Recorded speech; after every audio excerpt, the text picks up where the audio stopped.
Hello, everyone, and welcome to our 23rd edition of Money Idol Exchanger.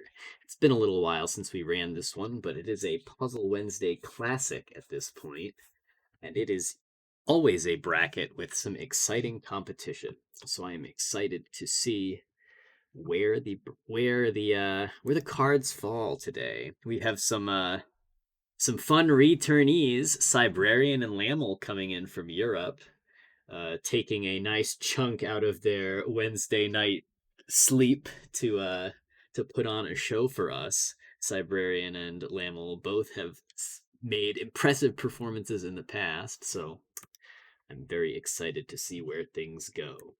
On the microphone tonight with me, I believe I will have Note. Hello, fellow exchangers. With that, we will probably get the show on the road. Indeed, as the matches get called by MasaQueen, our TO, be sure to thank her TO. for her hard work. Truly the grease that keeps the machine moving. Indeed. Alright, looks like you and DigiDigi are going to be the first two up on stream. Oh, nice. We were battling each other I think a day ago for derusting shenanigans. I probably should have done some of that as well. Yep,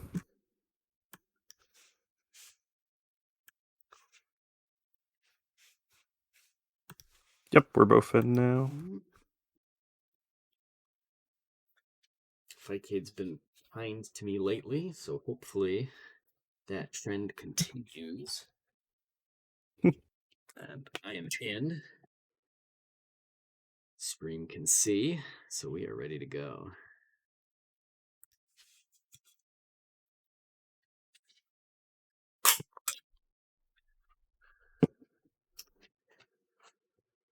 Changing the lineup, we've got Exchanger as our start. This is our standard start, for those of you who don't know. She has one of the most evenly balanced patterns among the cast. So we decided to use her as our go-to because not all of the characters are created equal in this game. Ain't that the truth? Yeah. So Note and Digi very high on board here. Definitely looking for a way down to these ERs. Note finding a good little route to clear out most of the middle of the board, but DigiDigi going to cash in the ERs first, and the damage is going to roll in. Unfortunately for Digi, not hitting a good number with the ERs meant that his board did not see nearly as much action as I think he would have hoped.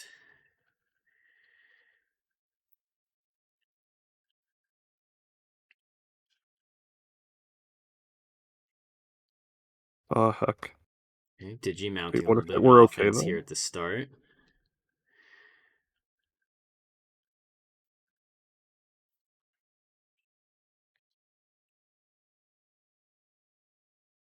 No, trying not to die to the ER. This is like the worst feeling. All right. Just some strong defensive play. Just gonna put too many lines on DigiDigi's side of the board for him to handle. So the first game is gonna go to Note. Let's see where DigiDigi brings us. Are we gonna go up the tier list? Oh, it looks like we are. But just a little bit. Every worker probably the easiest of the high tiers. Half of her pattern is fun, and half of her pattern is really obnoxious checkerboarded garbage. So she's notorious for the part of her pattern we call the U, which you can see very clearly in the center of Notes board right here. This set of 5 ones with the 500 in the middle. Oh, I thought I was dead there. Holy heck. Oh wow, yeah, note with the death line underneath his pieces. RU is almost always going to be better than on ones than fives. The coins you want to use RUs on are Best is ones, second best is 100s, third best is going to be tens, and then in a desperation maneuver, you may drop them on the fives or 50s, but if at all possible, you typically want to avoid that nightcapped.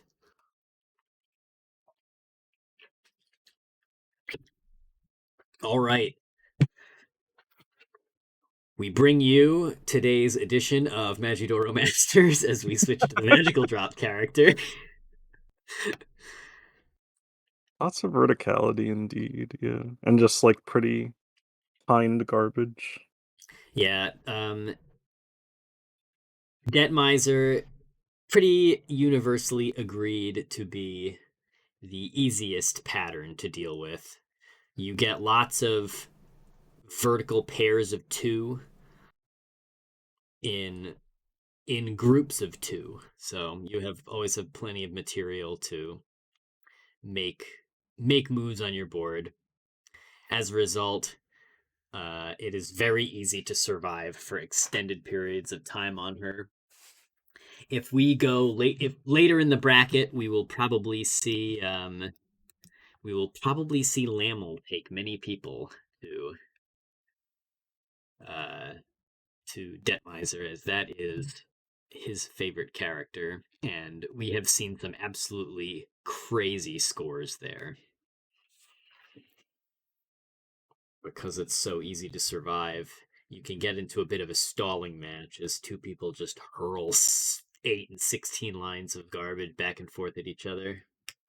Indeed, indeed.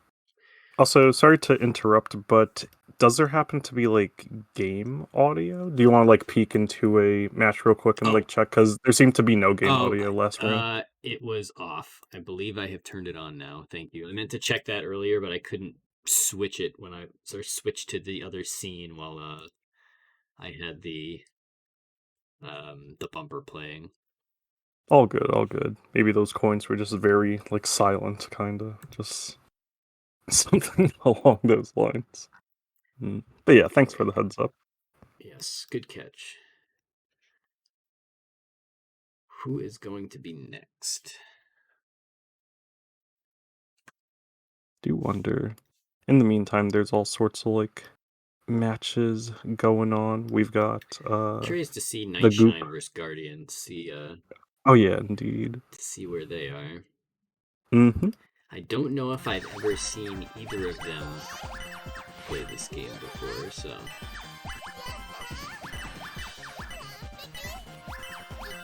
Shine definitely in a sticky spot here. Yeah, Guardian putting off quite a hefty chain.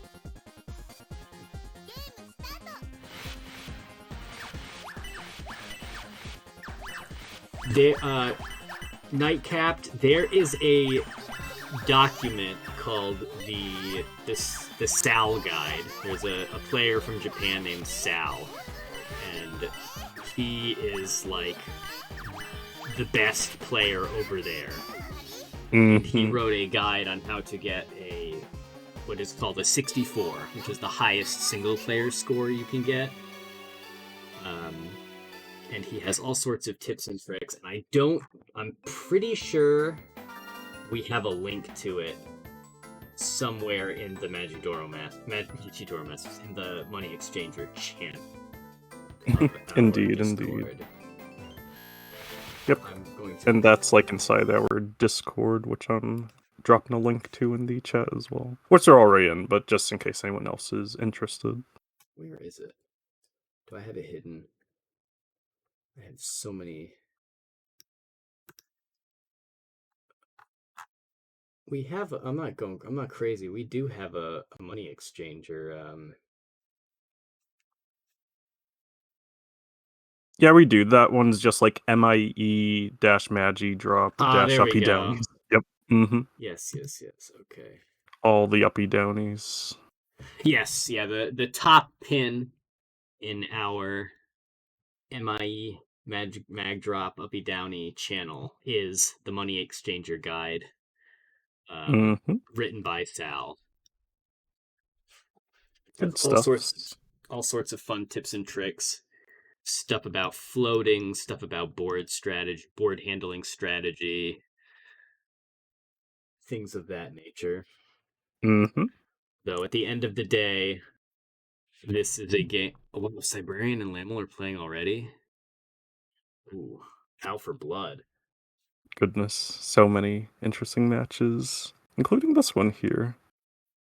Just rocking on QWERTY Bouncer. These like interesting there's like some like pyramids, some like flat lines, there's all sorts of interesting shapes out here.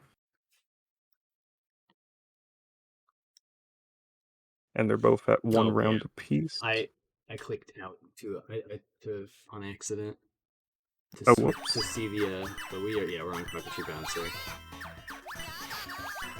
Kakashi Bouncer is the bullied member of the cast. Aw.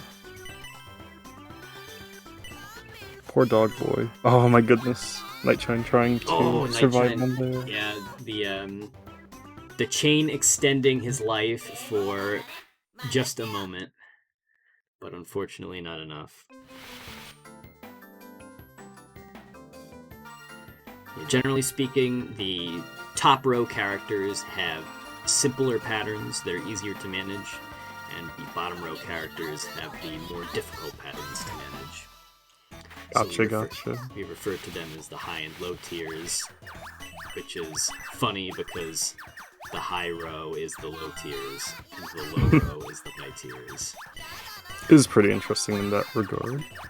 Also, sorry to interrupt here again, but do you want to like scoot over to Laml and Psybrarian?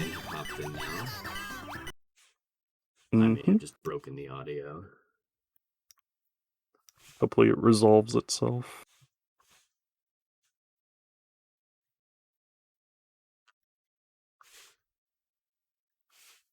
Ooh, it looks like they've like exit for a little bit. Maybe there were like some controller things going on or something. I wonder. Okay, Yeehaw advancing. Oh yeah, true. Butz also advancing. All the bracket beasts. But yeah, Laml and Psybrarian are queuing back up. Getting a fresh start here as we see these two. Alright, can you check audio for me? I have my fix means I will hear the stream if I listen to it. Oh yeah, sure thing.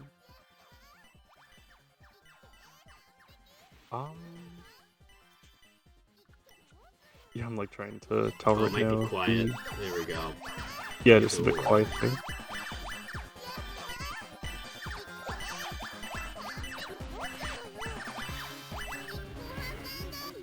Alrighty, nice. There we go. Alright. Psybrarian taking the first round. Laml maybe has a little bit of rust to knock off. I expect great things from you, Laml.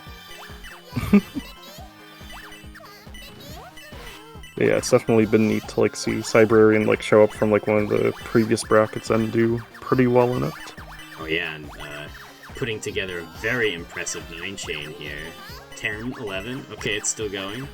Oh my gosh. Runs out of steam, unfortunately, but it does not matter because Laml is completely buried, unable to find the ERs.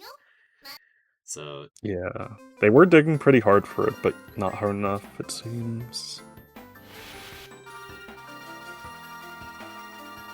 And where to next?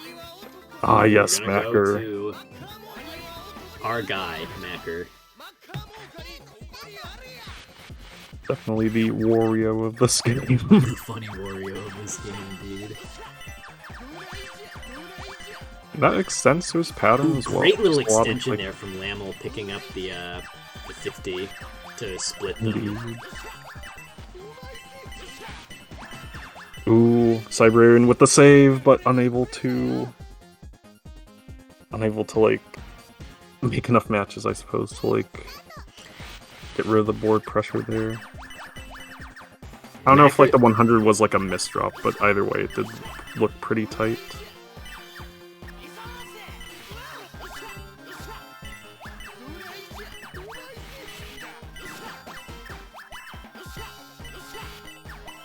Alright, so now we have exited the opening pattern and entered the Macker Labyrinth. Oh no. Okay, Laml is going to hit a wall here, and that spire in the middle is going to poke him. Very strong start the first round from Laml. Less of a stellar start the second game gave Psybrarian more time to mount an offense. Nice chain from like 100, or from like 1s to 500 for Psybrarian there. Alright, Laml mounting a pretty solid first chain. Gonna pop the ERs on 1s. Not gonna see much automatic action, but the board is in a pretty good state for him to start digging.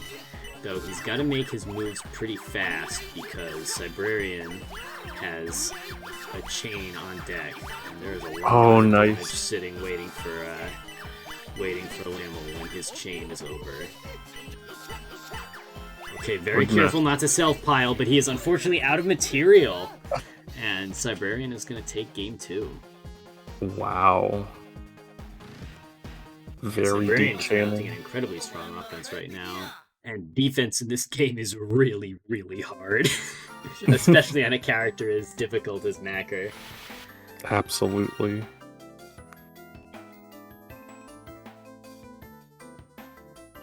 Yeah, there's some debate as to who the hardest character in the game is, but Macker is definitely a contender.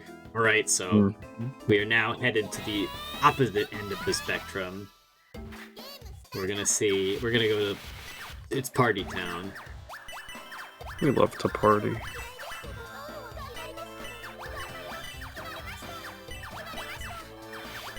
Man, it looks like you have so much time to make chains in this game when you're just watching someone else do it.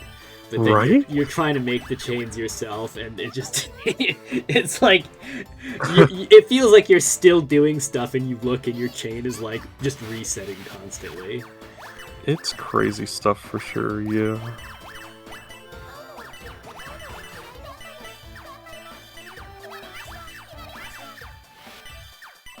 Okay, pretty strong opening chain from Laml, but Psybrarian is still going.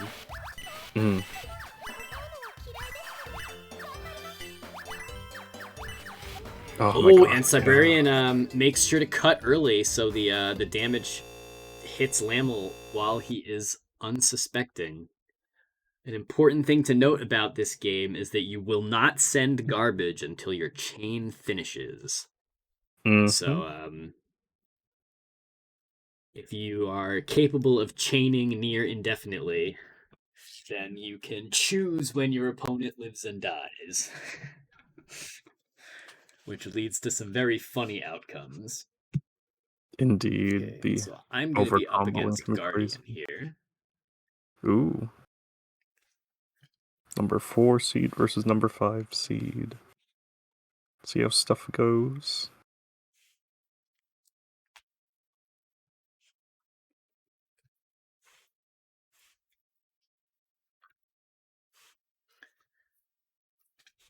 Yeah.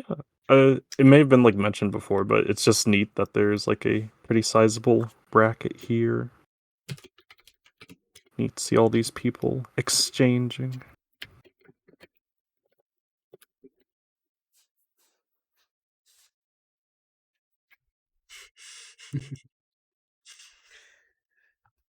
Yeah, no, this has always been one of our more popular brackets. It's just such an easy game to pick up conceptually that like you can kind of just jump right in and start playing. Very true. It's also got a very colorful cast of characters. The concept as a puzzle is fun as well. But it's also different enough from like your more standard falling block games to get people interested. Exactly, yeah. I was like really intrigued when I had like first discovered first discovered like Kai at Seven's like take on Money Idol Exchanger with Fiscal Jesters, and Oh then yeah, I had like Fiscal delved Jesters. into Money Idol Exchanger. But yeah, good stuffs. Go play Fiscal Jesters as well, by the way. Yeah, it's on Itch.io, I believe. Yep. And MasaQueen has posted the link to Kai at Seven's itch in the chat. Thank you for such. Yeah, a while back when I was grinding for a 64 in this game, I would practice on Fiscal Jesters during my lunch break at work That is so real. because you could play it on browser. Mm-hmm. Okay, so we're gonna pivot to you versus Yeehaw. Now this is Oh gonna be heck. a good one, I think. Hopefully I can manage. But yeah. Yeehaw definitely no slouch, but you've made some moves in the uppy downy genre in the past few months. Thank you. Yeah, it's been very neat to like delve a little bit deeper into I almost said Money Island. Well, I mean, yeah, that, but like mostly like Magical Drop 3 as well. Also, we're in at the Yep. moment. Yeah, I've hit spectate. It's loading. Gotcha.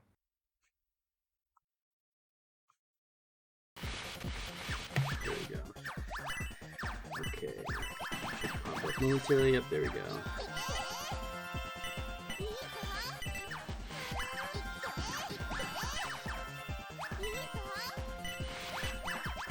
Note unable to find the 500 in advance. Has to cut the chain a little bit. I do like saving the extra 10s there, making sure that there's plenty of material to work with. The offense and defense are a very tentative balance in this game because on one hand, material is not easy to get rid of because every chain makes another chain. All of your stuff is interdependent, so you can't just like get rid of stuff that you want to get rid of. On the other hand, if you get rid of all of your stuff and you have an empty board, you're very susceptible to just taking like a 9 or an 8-line attack, and it's often hard to get started from nothing off of an attack like that. Not every pattern is full of nice vertical pairs like Debt Miser.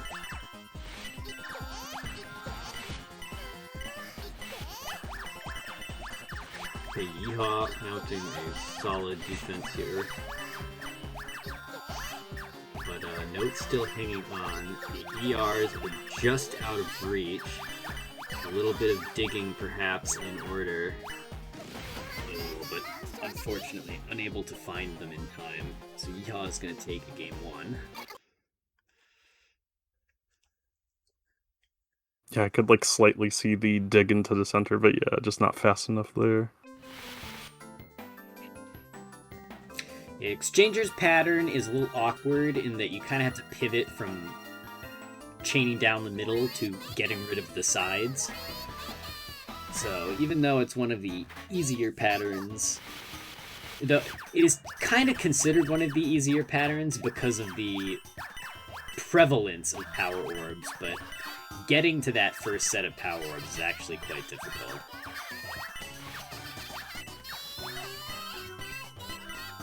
Alright, so we are moving to our problem child. The one and only Cherry Biter. You look closely, you can see her writing Baka in her notepad because she's mad at you.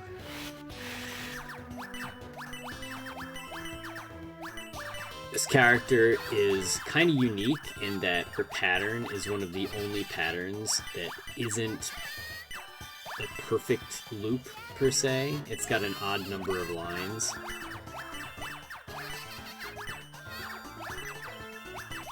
Oh my goodness. Ooh. Yeah, Note unfortunately getting a little tangled up there. The 10s. There was a 500 in the spot he wanted to throw that pair of 5s. And he did not have enough time to move them out of the way.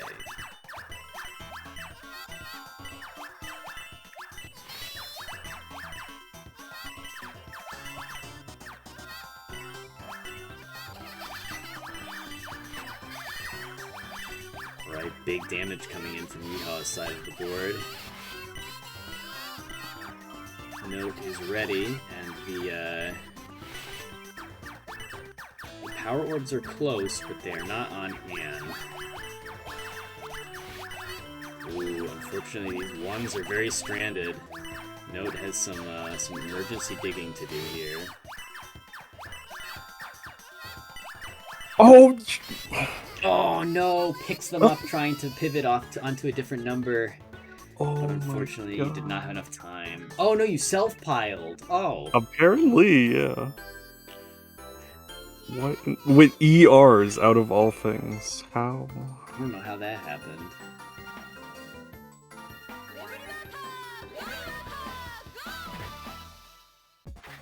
Just absurd.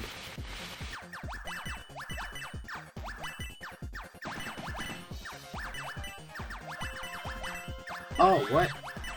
Sorry, the thing didn't notice. There we go. I saw the thing flash, so it should have updated, but I guess it didn't. Okay, now we have the correct names on screen.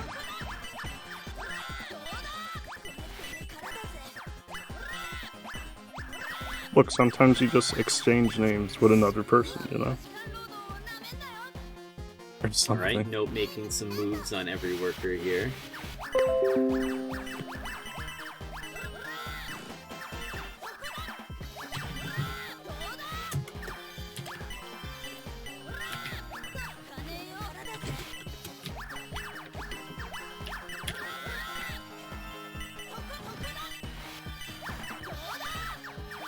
Note hanging on by the skin of his teeth. Chaining through the cup, but unfortunately he has too many pieces in his hands to put down. The tragedy of greed. Yeah, a little too preemptive.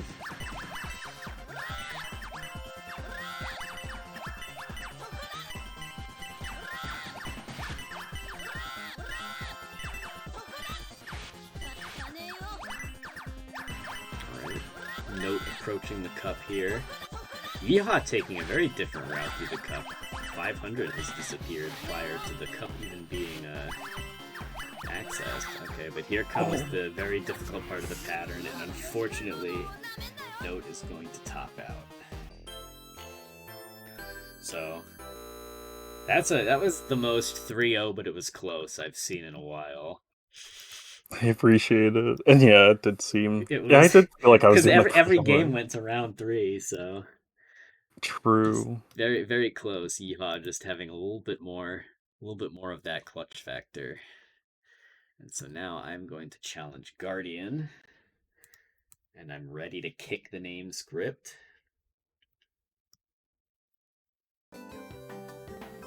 Spectating.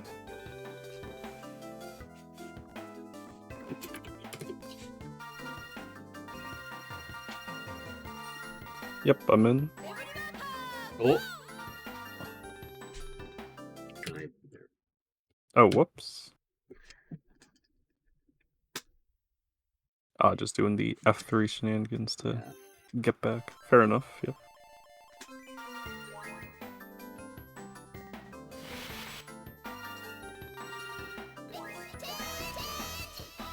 And now it's exchanger time. Right, let's see what I can do here.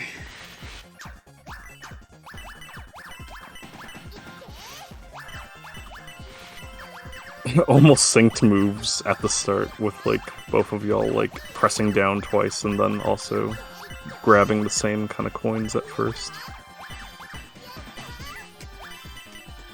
Oop. Deka shuffling some coins around to try and stay above the def line, though it's approaching downward.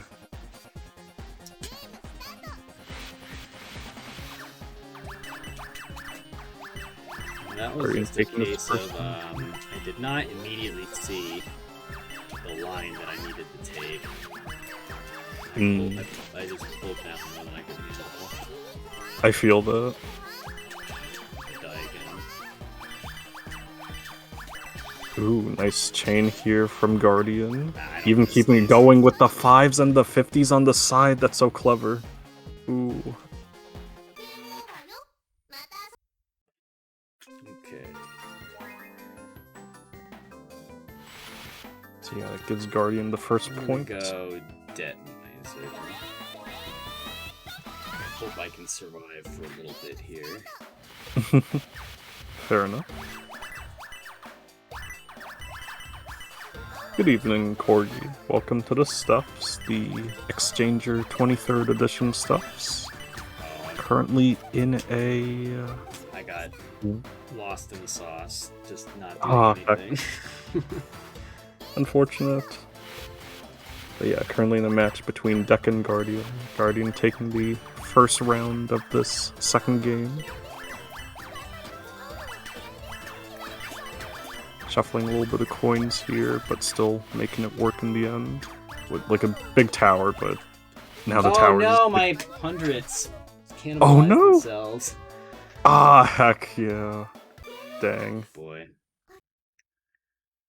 Well, it's not looking good for me. I'm just getting curb stomped here. Well, let's go to everyone. Go back to the laser.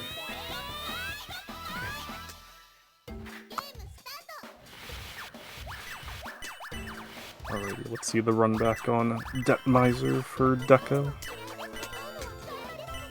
Deka Miser. My apologies.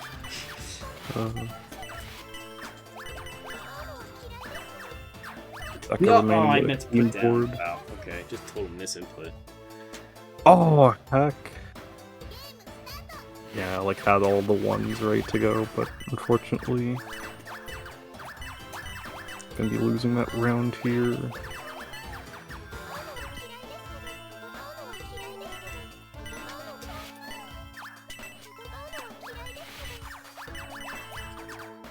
Starting with a neat chain there with the 100s to the 500. Deka also putting in some neat stuff here. Ooh, I like the separate, like, 100 chains to make 2 500s and then, like, match those together instead of, like, a bunch of 100s into one 500. The resource management can be interesting in this. Like, yeah, for example, like, those 50s that, like, Deka picked up and just being able to make 2 100s with them.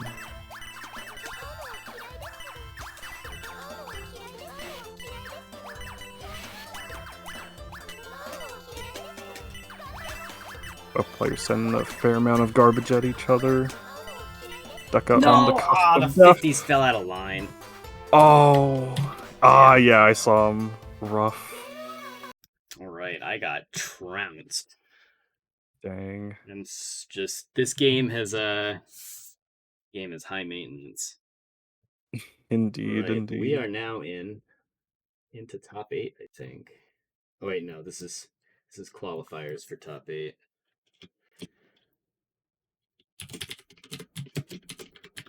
So we are going into losers round 2. I can't spell. Me versus LadyOfCreation. Note makes a return.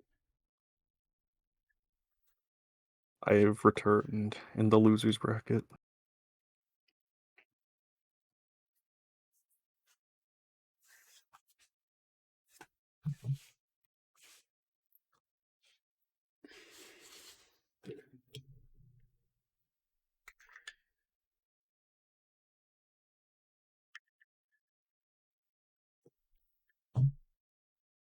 Yep, just getting stuff situated. Should be up soon.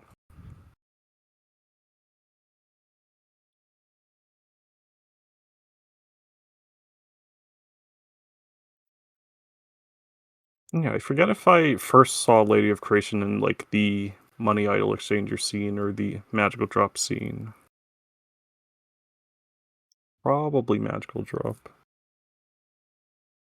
And I think I saw them in like a magical drop 6 tournament that was held in Frosty Fight Club. Yes, that's where I most recently, or that was my first exposure to them as a uppy downy player. I do Neat not stuff. think I ran into them in bracket though.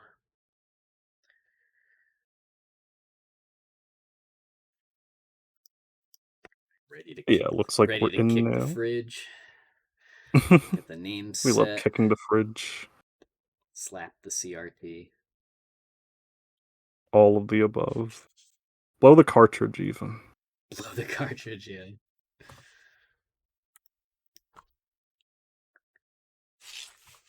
Skills of a bygone era. Oh boy, and there.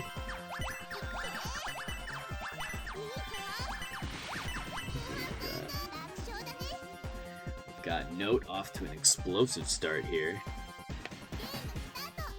Some tactically placed garbage.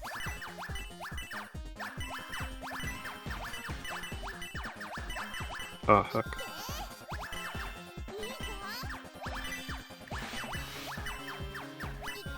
Oh my goodness. I keep having the pick up, pick down syndrome. Like, getting a coin and then like dropping it in the same column. With the same in the same motion, so nothing happens. The buffer in this game is very funny in that way. Oop, I think the wrong mode was selected here. I think if you just hit go, you can press start. Oh, really? Challenge them, yeah. Hmm. So if they just select Debt Miser or Exchange, you should be able to just challenge them. I see, I see. There we go. Good to know.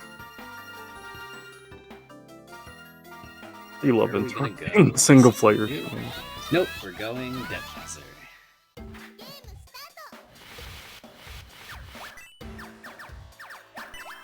Yeah, it's kind of funny we call characters in this game low tiers, because, like, the easiest character in this game is significantly harder than the easiest character in Magical Drop. Oh, yeah. For sure. It's not even close. This game is just a lot less forgiving in general. Okay, nice little bit of 5-type coin. Conservation from Lady of Creation. Unfortunately, they were unable to put together unable to put it into a chain, so the damage rolled in.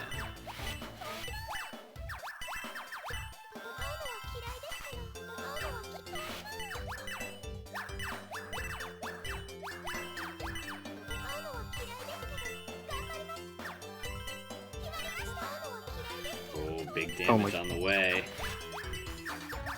Oh no, and Lady of Creation has made the classic blunder of picking up more pieces than you can put down.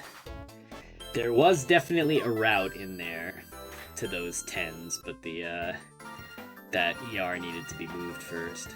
Alright, going to every burger.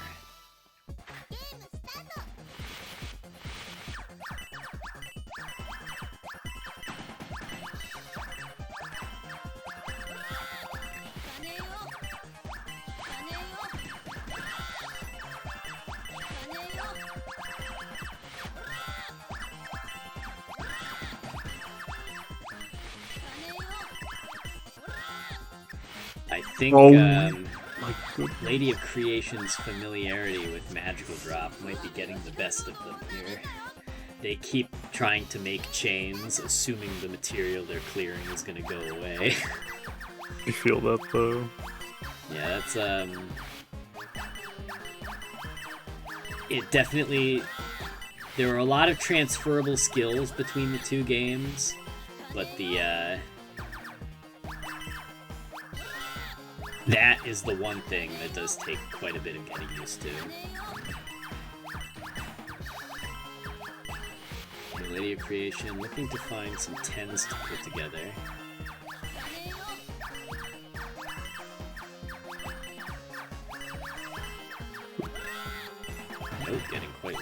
momentarily as he mounts this next attack, though.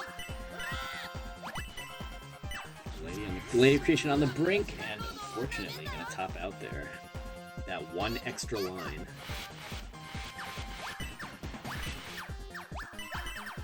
Does the right side have a buff? That's really funny. Yeah, the right side has one every game we've had on stream. No, there is no player 2 advantage here. Just purely by coincidence.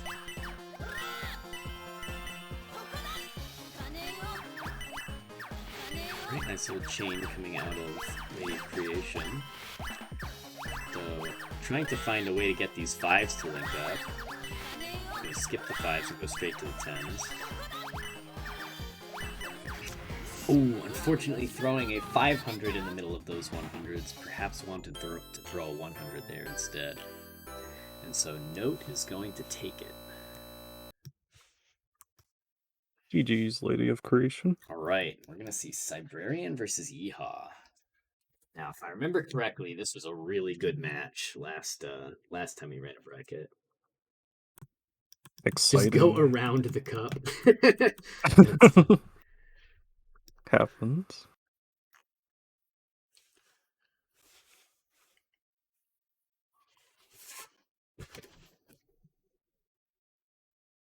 Gotta look at the assembly code to know for sure.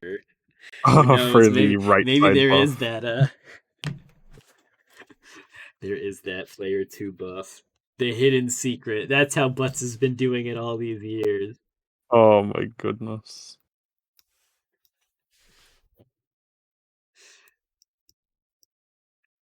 So many funny tales of Money Idol Exchanger and its unknown lore with this stuff.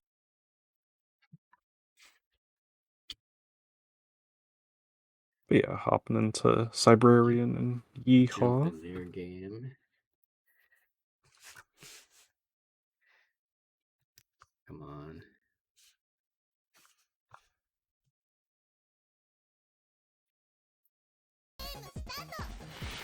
Hit the script.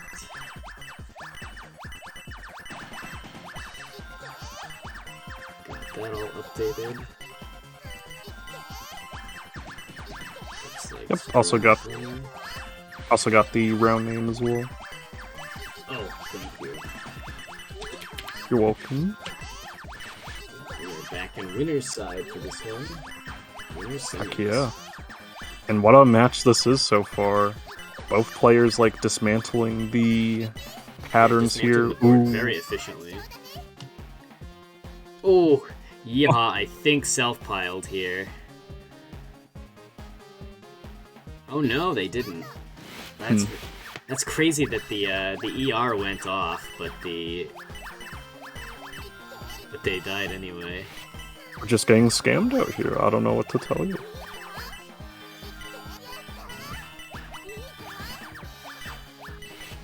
But yeah, anyway.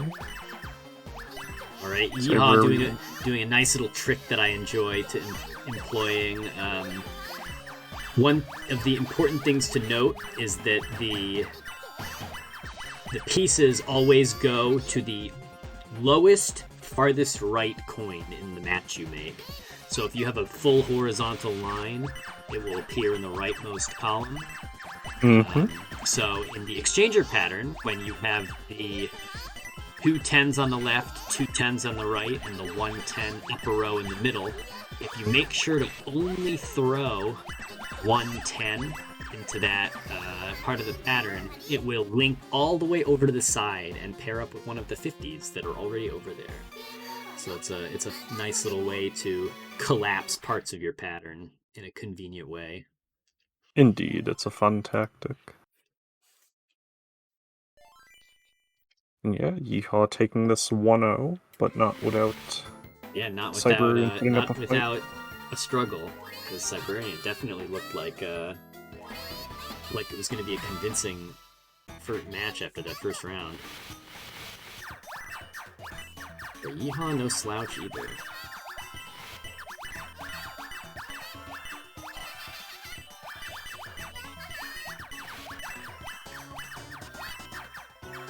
Matching a ton of 100s and then a 500 there for Yeehaw.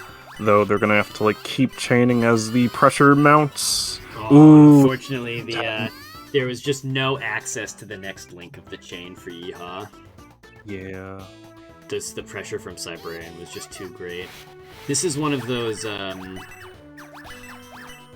Cherry Biter's pattern is easy in the sense that there's a lot of material to make matches, but it's deceptively difficult in that you really have to be careful where and when you match that material, because it's super easy to run out. Her stuff comes in all, like, sets of 3 and maybe 4, so if you're not paying attention, you start to end up with accumulating piles of stuff without any related pieces. Ooh, Yeehaw taking a tumble there at the end, right before they managed to make it to the RUs. And now we're 1 game apiece. Alright, we're going to death.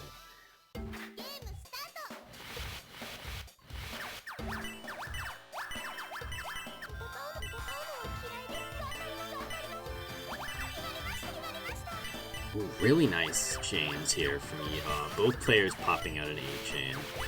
Mm-hmm. So that means both players are going to take full damage pretty much. So an interesting mechanic in this game is that if you overchain, or there's a limit to how much damage you can send. You can only send 8 lines with 1 combo. However, if your chain would have sent more than 8 lines, the rest of it goes to defense. It was actually absurd to like learn that that was even a thing. Yeah, so there is offsetting, but the only way to offset is to send 8 lines.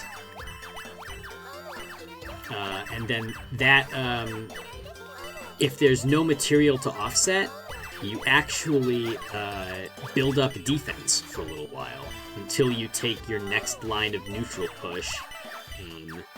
However many lines you would have sent but couldn't, minus 8, is how many lines you are safe from taking. It's a super, super weird mechanic, but it's very important to know that you can offset huge amounts of damage that are coming in.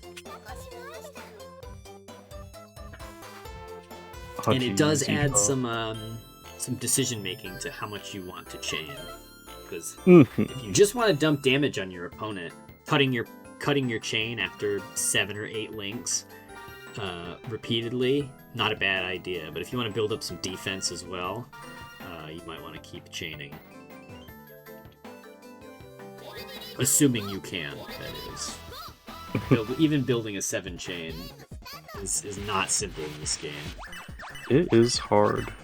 And this is hard like this character's pattern. Oh yeah. So, our best player firmly believes that this is the hardest character in the game. And who are we to argue with Butzbb?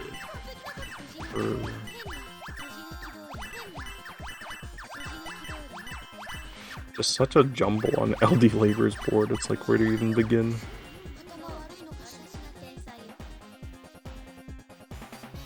Yeah, unable to find a way to dig down to the power orbs, though they are quite buried in this pattern. You have to make it quite a ways down to get your money's worth. It's so great that there are just like a lot of like funny. There's so many good money colloquialisms that we could just dip into for this bracket. Oh no! Yeah, unfortunately stranding those hundreds on top of the RU put them just high enough to poke over the top of his board, and we have our first left side upset. Left side gaming. Left side gaming. Alright, so it's going to be me and Ardrox. Ooh, nice. Ardrox, a pretty regular puzzler in Puzzle Wednesday, playing all sorts of games. Nice to see him. Yeah, they are definitely a variety puzzle game veteran. I do not know how specialized they are into the uppy downies. So I'm curious to see where this goes. Give the machine a kick. And then we're in Deka losers now. The special round of losers. Just for me. Just for you. See an eyeball. I'm gonna assume that's you. So we're gonna jump I'm in. GLHF.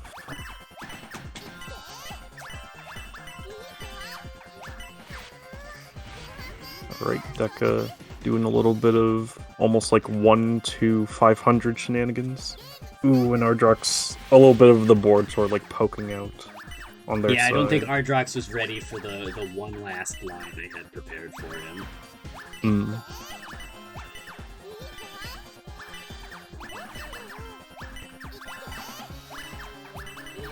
Deka with a big chain. Ardrox managing though. Ooh, stacking the ones but rearranging them somewhere else. Ooh, we've got a little bit of a big chain going for Ardrox as well. Oh my gosh, Deka is so low on the board. Totally stuck. There was nowhere to go there. Nice. Oh my goodness. Good round from Ardrox there. That huge chain being able to back and forth between the two of us. Both these players wanting to take that all-important first game. Counter pick advantage. Definitely nothing to sneeze at in this game, considering how variable the character patterns are. Yep. Ardrox holding on to an ER for a moment. Probably looking to match these ones. Oh wait, no, looks like they're going for the ERs. Whoops. Ooh, Ardrox popping the ERs on the 5s. Causing some action on the sides. Oh wait, never mind. The whole board is kind of exploding actually. I see. I needed to save those ERs. I did not mean to dump that onto the 150 I had in the corner. It happens. Right, yeah, Ardrox taking the first point. The classic. Still a couple of characters we probably haven't seen yet on stream, but always nice to have like the comfort picks though.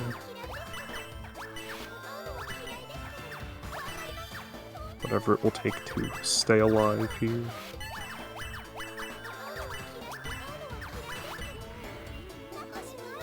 Ardrox looking a little bit low on the board. Oh, heckin' yeah, that one coin on column 3 poking into the death row there.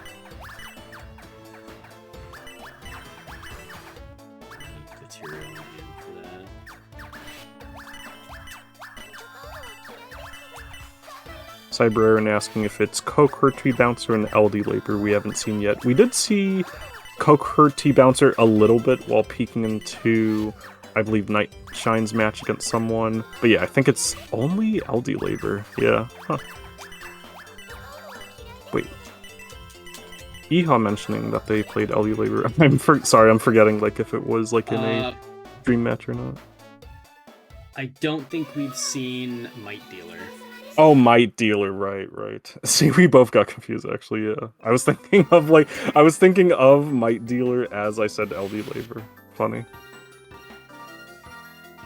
Same brain. Right. Same Psybrarian brain. People's champ. The people's champ. We love the every worker.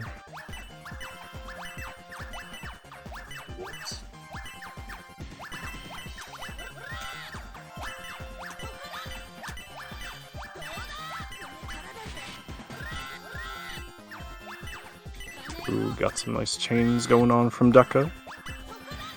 Ardrox still holding on, but stuff is looking a little bit tight, and they have a bunch of 100s in their hand. Oh no. Rough.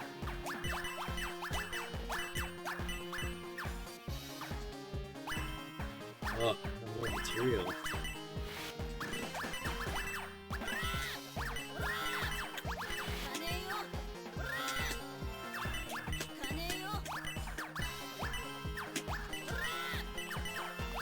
Both players having the up on screen. Deka clearing out all those ones. Meanwhile, Ardrox doing a little bit of shuffling, finds a 5 to match those 10s. Also matching that 500 there. But the board space is looking tight. Oop, manages to match those 1s. Now just has to dig into the treasure cup. Meanwhile, Deka has a lot of towers going, but they're all clearing, so that's fine. Yeah, it's looking real tight on the board here. And yeah, that will do it. Game 3 to Deka.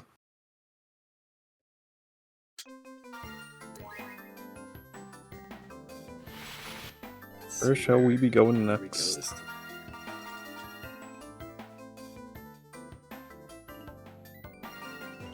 Macker? Alright. My guy! Still will not get over how his not win quote, but his like character select thing is just so long, it just leaks into the round start. Yeah. Never gets old. Okay, that might be one of the cleanest little combo extensions I've done in a hot minute. You'll love to see it. Macker's Ooh, Ardrox pondering about those 10s. Very awkward to deal with. Indeed. Lots of very checkerboarded stuff. Mm-hmm. And you just have to like commit once you start like stacking coins on top of each other, because they're all just gonna move around together, and you better have enough you better have enough space if you're gonna be putting them down. But speaking of space, stuff is getting very tight on Ardrox's board. I think they may have self-piled. Yep, indeed. The dreaded 2 words just flashing on screen.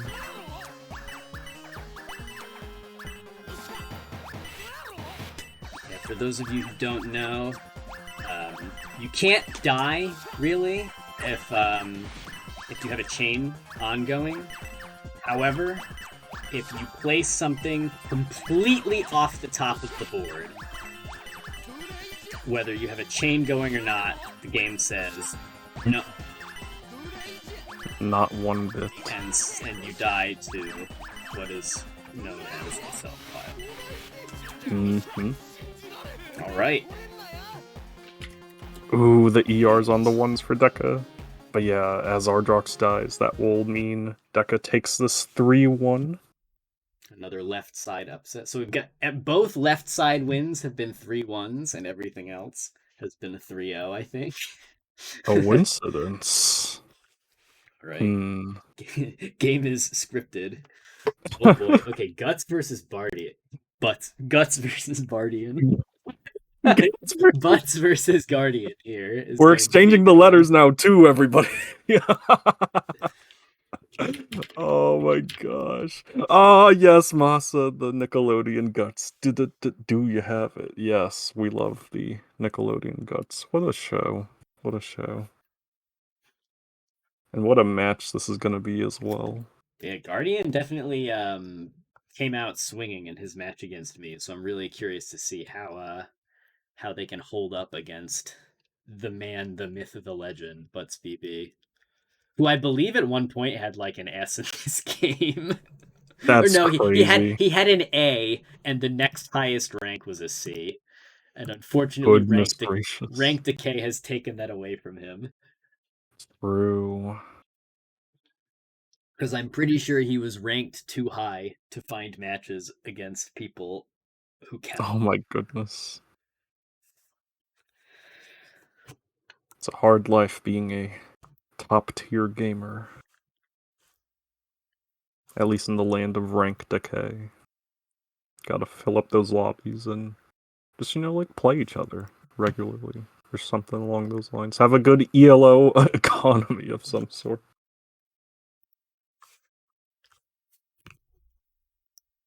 Yeah, definitely looking forward to this match.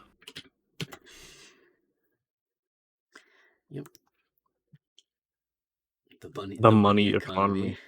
So true, Yeehaw. So true. We money exchanger players are what? Oh, Guru meditation error. We Oh money yeah, I got exchanger those well. players have been way ahead of the game. We've had Bitcoin since like the 90s. Oh my goodness. All right. Wild stuff. We've got Guardian on the left and Butz on the right. So it's either going to be a 3-1 or an 0-3. Goodness, the chain on Guardian's side. Yeah, Guardian putting up a very nice offense here to start things off. Meanwhile, Butzbb still doing pretty nice stuff. Nice separations with those 10s and 1s. And still going. Oh my goodness, that's such a clever, like, horizontal match for them. And the ERs. Ooh, Guardian pondering how to take this, Oh wait, they're just waiting. Until the 8 rows of damage come in, and then as the board... Oh no, he's just gonna pop it right away. Oh, his Butz is just stalling. Ah, yeah. Butz is just stalling for time. Still going. Oh my gosh. Yeah, Butz can... The money games are crazy right now. Yeah, Wow. I think Guardian's impatience got the best of him there. I think even though Butz was chaining to the moon, I do think that waiting to pop the ER would have been the play. Yeah. Oh heck, hello Dr. Butler and Raiders. Welcome to the stuff. The welcome. Exchanger 23rd edition stuffs. Or the Idol. Or either way, we're playing Money Idol Exchanger. And having a pretty exciting match between Guardian and Butzbb. Yeah, you are currently witnessing gameplay from our like 16 time in a row uncontested champ. Butzbb is like a force of nature at this point. Truly. He is more or less undefeatable.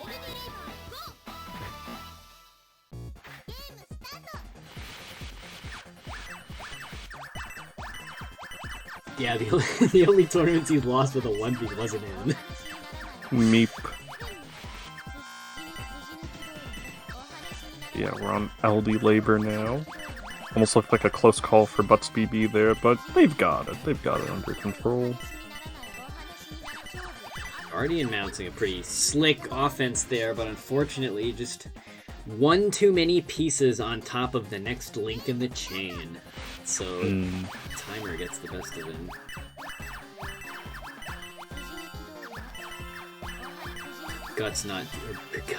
But's not doing him the courtesy of continuing to chain indefinitely so he can just survive. Which is one of the funniest aspects of this game, in my opinion. The fact so that great. you can chain forever and give your opponent time to like recover their board if you're skilled enough.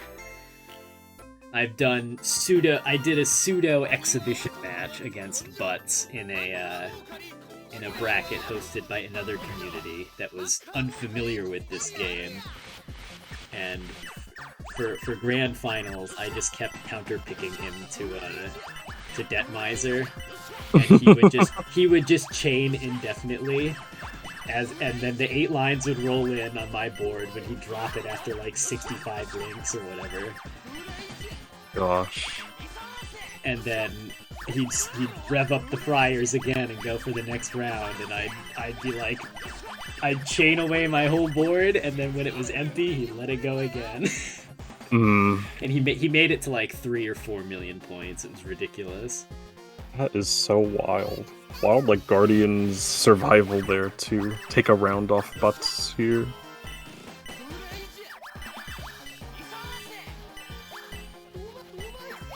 Yeah, Macker, definitely a pattern that can punch hard enough, maybe even to throw Butz off guard if you hit him at the right time.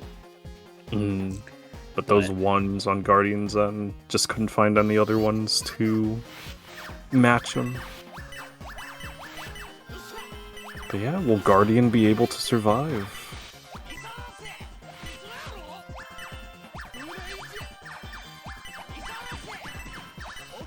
Some strong chaining coming out. Tall towers of coins being resolved. An ER on the ones, but now we've got a 1 left over for Guardian.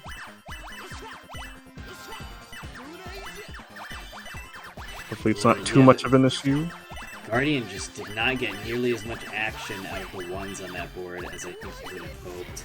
Indeed. So the board kind of just became a mess. And yeah, that will put Butzbb 3-0 against Guardian, but still a pretty nice showing from Guardian. Yeah, definitely putting up a fight. Taking a round against Butz is no small feat. All right. But before we continue, I have a quick commercial break for you all.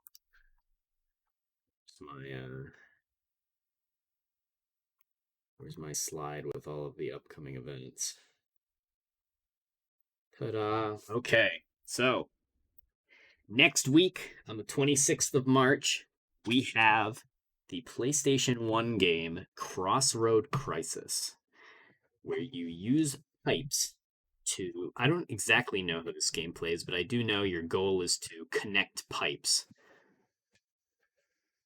Yeah, pretty much. There's like a chicken or like a goose, I believe, that will be like walking around on these pipes, and it's kind of like a slide puzzle in the sense that you can like slide these tiles around, and what you're trying to do is you're trying to like reach a quota before your opponent by putting your duck through like multiple tiles of the same color in order to like make it count down faster until a goal appears.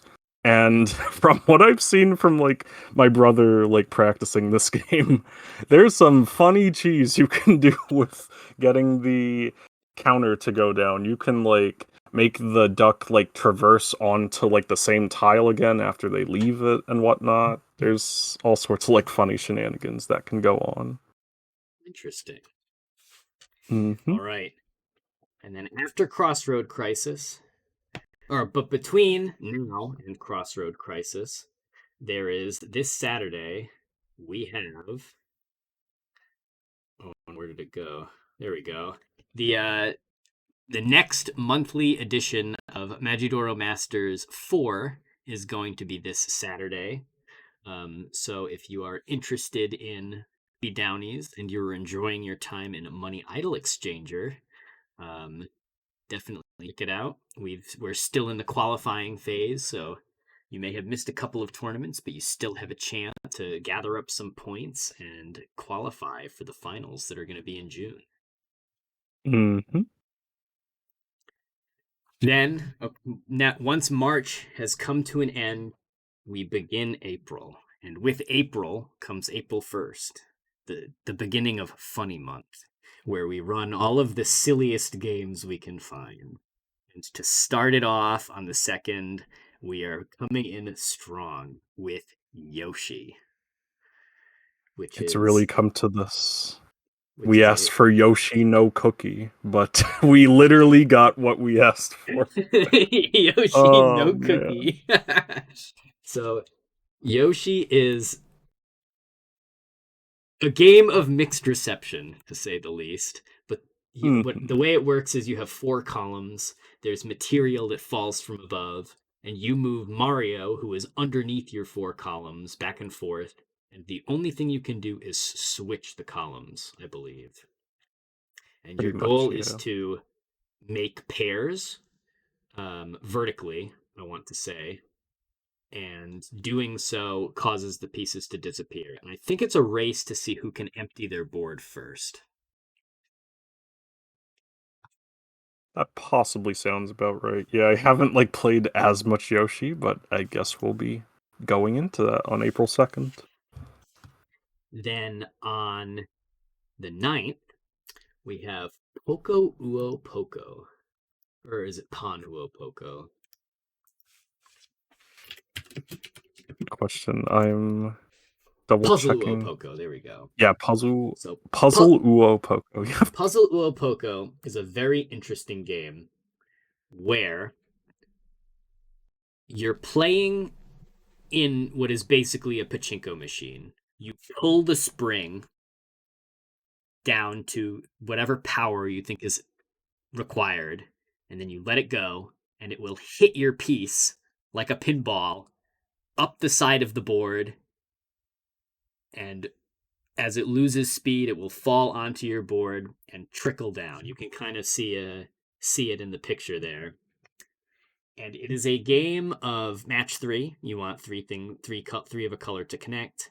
I do not know how the versus works in this game, but this game is really fun. I've spent many hours trying to get one of the incredibly difficult 1cc's for this game, and it is extraordinarily fun to play. So I'm very curious to see how that bracket pans out. Indeed. And it looks like it's going to be a co-op bracket, so you'll be playing along with someone for getting scores and whatnot. Oh, okay, interesting.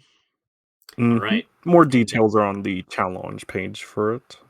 Yes, in our announcements, there's an announcements channel in the Puzzle Wednesday Discord, and you can find links to signups for all of these brackets there.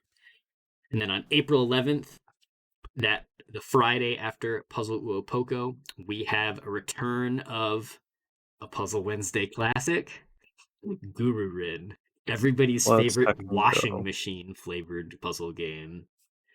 This one I do know because it is very creative. So it's a falling block puzzle game. You have two little guys come down in pairs, and you match colors. But there's a twist. Literally, you can turn your board, as in it rotates 90 degrees, and the gravity shifts to down again, and all of your pieces collapse in that direction. So the board management is just like very unique. And this is definitely one of those 30% harassment, 70% try not to die. Because the game is definitely fighting against you. And we do love some die last gaming. This is a deeply beloved game by the Guru Rin Lobby. Shoutouts to the Guru Rin Lobby. Yep. So I'm very glad to see them get their annual bracket in Guru Rin. And with that, it is a return to our regularly scheduled programming, as it is going to be you and Laml. Oh my goodness. They're in the losers' quarters. Laml exacting to take revenge after the hack match tournament. Oh, did you beat him in hack match? I did. Ooh. Yeah, I missed that one. I was out of town, which makes me very sad, because hack match is a fun one. But yeah, we're in the exchanger lobby now. Yep. Or in match, rather. I'm booting up. I see you in. Oh, come on, Fightcade. Fightcade, please.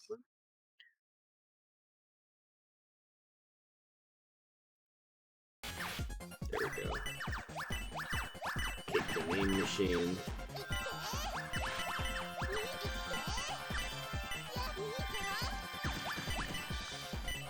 Oh, wait, I'm on the wrong panel.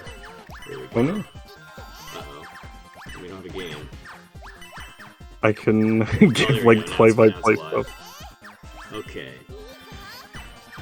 We are back. Nice. And blood is being shed. Laml is up to his neck in coins right now, and it is not looking good, as he is going to top out to bring an end to the first round. I had like a crazy opening chain. It felt like I was just playing out my mind slightly. Let's hope I can continue such. This is definitely a game where the third eye opens. It's hard to explain it any other way. There are times where after playing for an extended period, you see the route. The numbers come to you. Ooh, that 10 almost goes to note the round there. A very expensive mistake. Oh. Fortunately, not enough time to manage the power orbs there.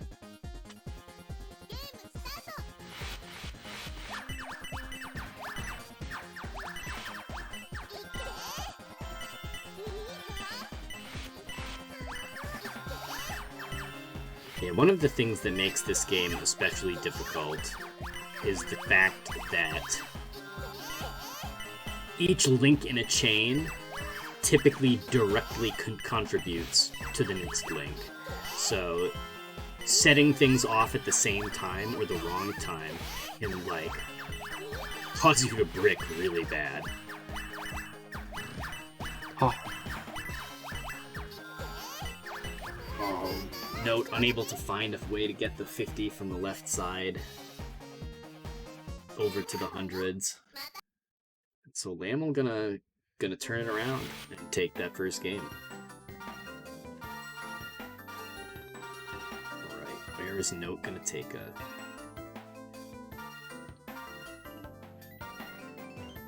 I think I may do this. We'll see how it goes. Ooh, we're gonna go back to Exchanger.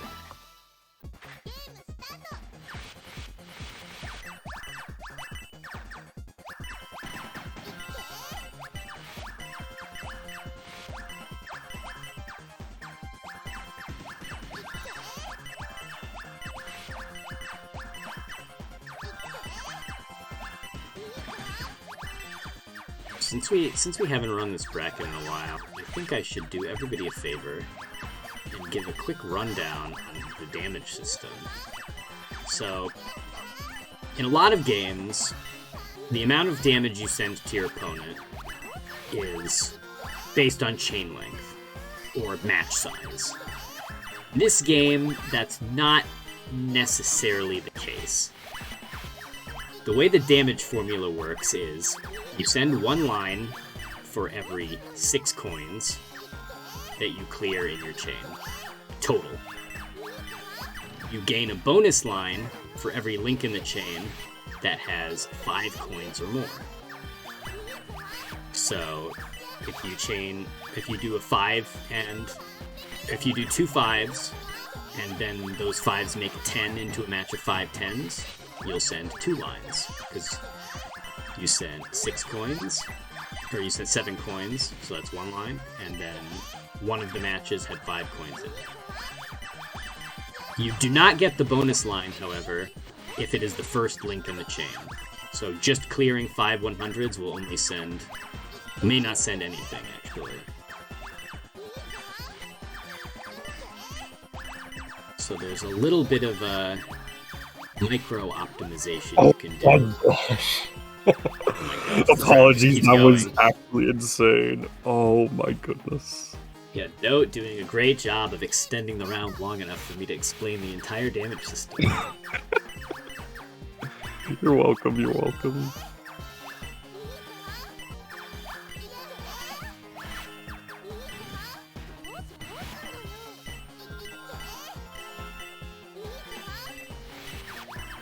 Ooh, Laml high on board here.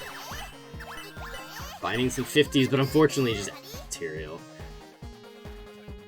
Exchanger's pattern notorious for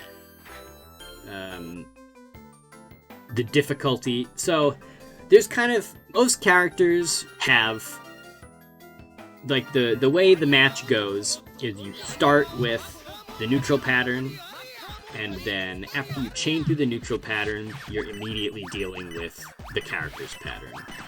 Exchangers is a little bit different.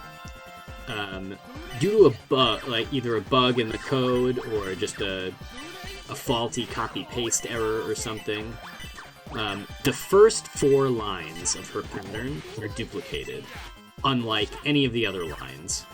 And so you have a weird doubled up set of 4 that makes it really awkward to get into the looping aspect of the ERs that she sends you. There's typically 2 ERs every 8 lines. And once you get to those ERs, you can kind of You pop ERs, you clear out the whole board, you receive your 8 lines of damage. It's got 2 ERs in it. You work your way to the ERs, and it repeats. But getting to that first set of ERs is quite difficult. Okay, Laml absolutely cooking on Macker here. Note just unable to find a route through his brutally diagonalized pattern. Like, he actually said, alright, that's how it is, like, after my win against Exchanger. Understandably so. Oh my goodness. Alright, we're gonna go to every worker.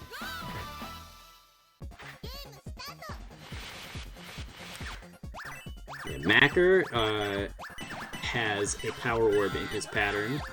However, it only comes once every 16 lines, so you basically get 1. Because his pattern is very difficult. It's not very common that you're going to see 32 lines worth of pattern required to get a second pair of power orbs. And because he only sends ERs, if you pull up a RU in the neutral pattern, it's just there forever. Your round 1 going to Laml, who put off quite an impressive combo there. Laml doing a good job setting up here. It kind of takes the chain a little bit differently than I expected, causing him to cut. But he's kind of preparing himself here to take the U. They're gonna take it from the middle.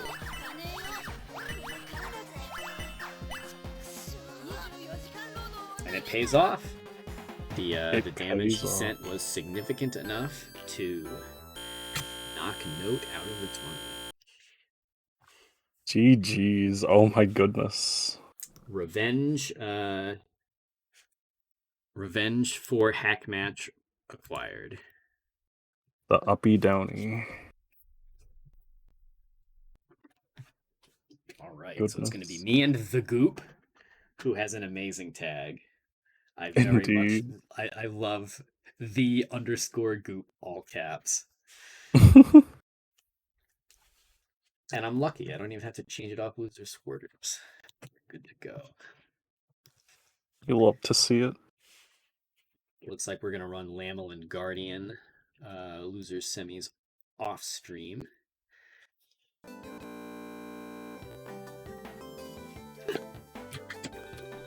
Scooting myself into the bracket. Keep the basket. Make sure we've got the names updated.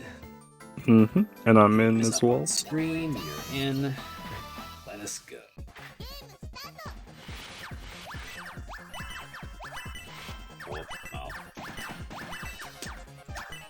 Alrighty. Let's see what the Goop can do.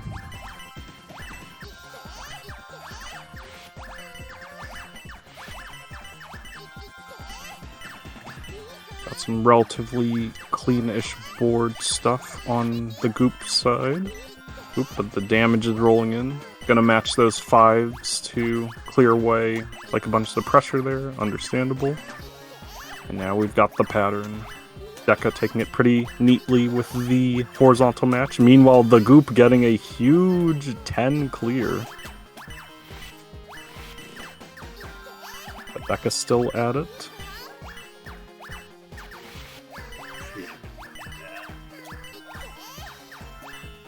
Lots of ER action. The Goop taking care of the 100 inside that little pit there, but still has the rest of the pattern to do. Meanwhile, Deka's chaining pretty well here. Oh my goodness, the Goop trying to reach for the ER very far off to the side, like trying to find that coin in a couch. Thank you, thank you. The money bits.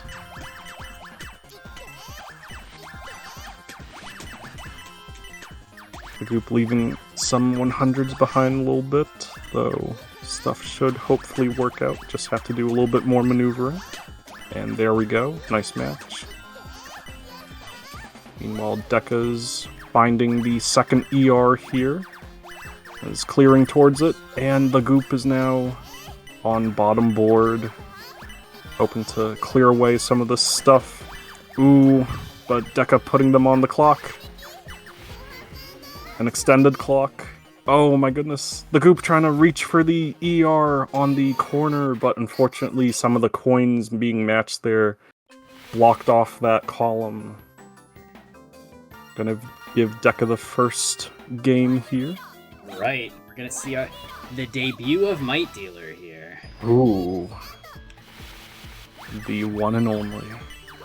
Final boss of the game. Her pattern also definitely nothing to sneeze at. Mm-hmm.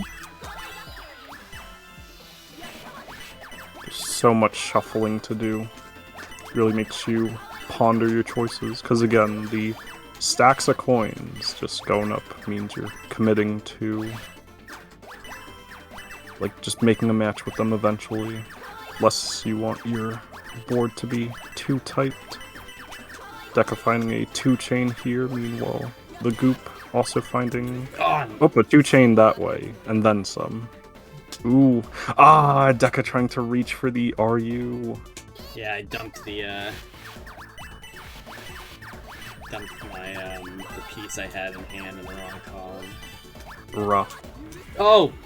Wow, the move came too quick. I wasn't ready.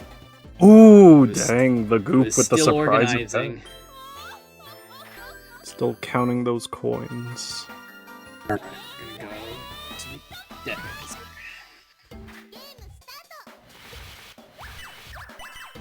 Gold Detonator.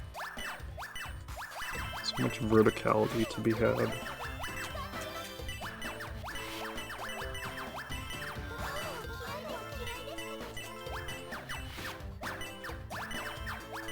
Deka pulling out some chains here.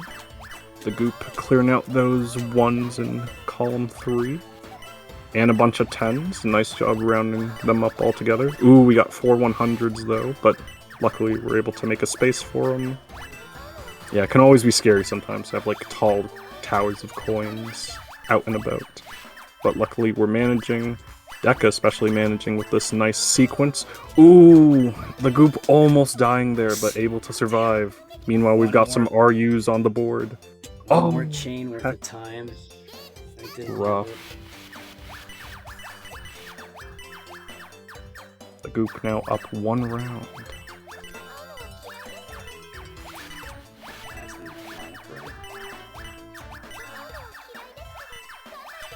Deka pondering these 50s. Was able to match him up into 500s and make him disappear. Ooh, and yeah, that 50 in the way a little bit for the goop, but able to match it off. But now there's some pressure coming in, and yeah, maybe might have been pondering that second ER, but not fast enough to be able to get to it. Got ourselves another round 3. In game 3 as well.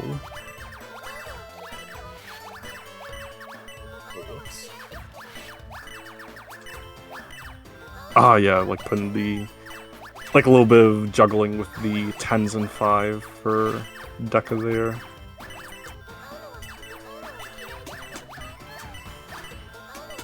But both players still looking pretty alright, though this garbage coming in for the goop is a bit spooky. Clearing out those 1s and the 5s down there. Gonna have to scoot that 10 in. Now we're stuck. Gonna have to like match the 100s maybe to even have a chance at survival, but it's just not enough. Deka able to go up 2-1 in this set. Let's see where we go. Okay, every worker. You love to see it.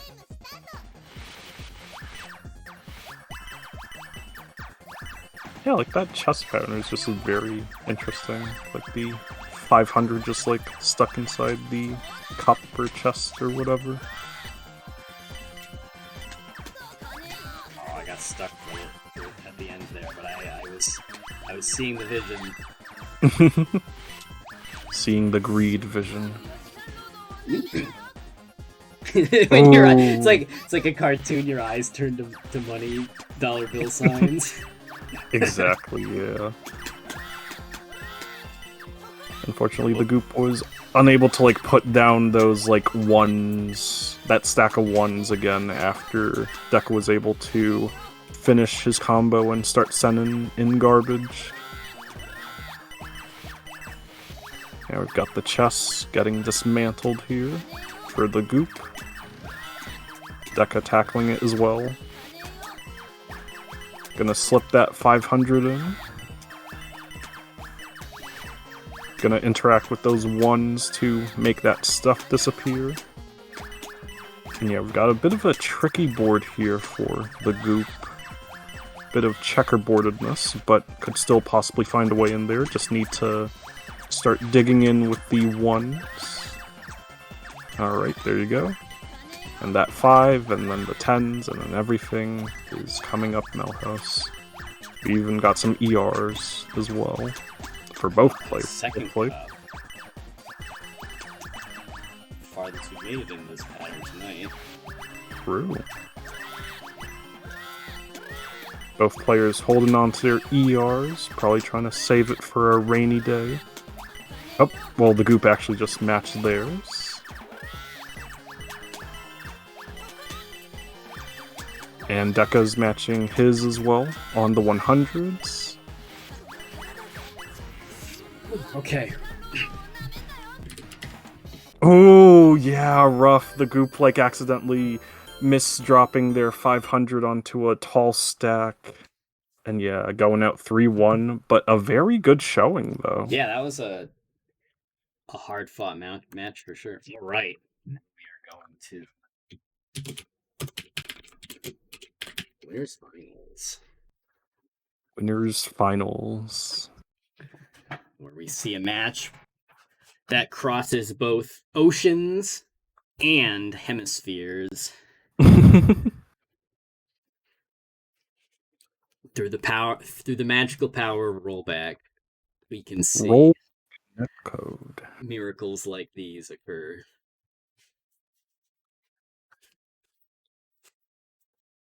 Great Britain to Mexico. Oh wait, no, it's Mexico. Mexico's northern hemisphere. So it's just across Atlantic.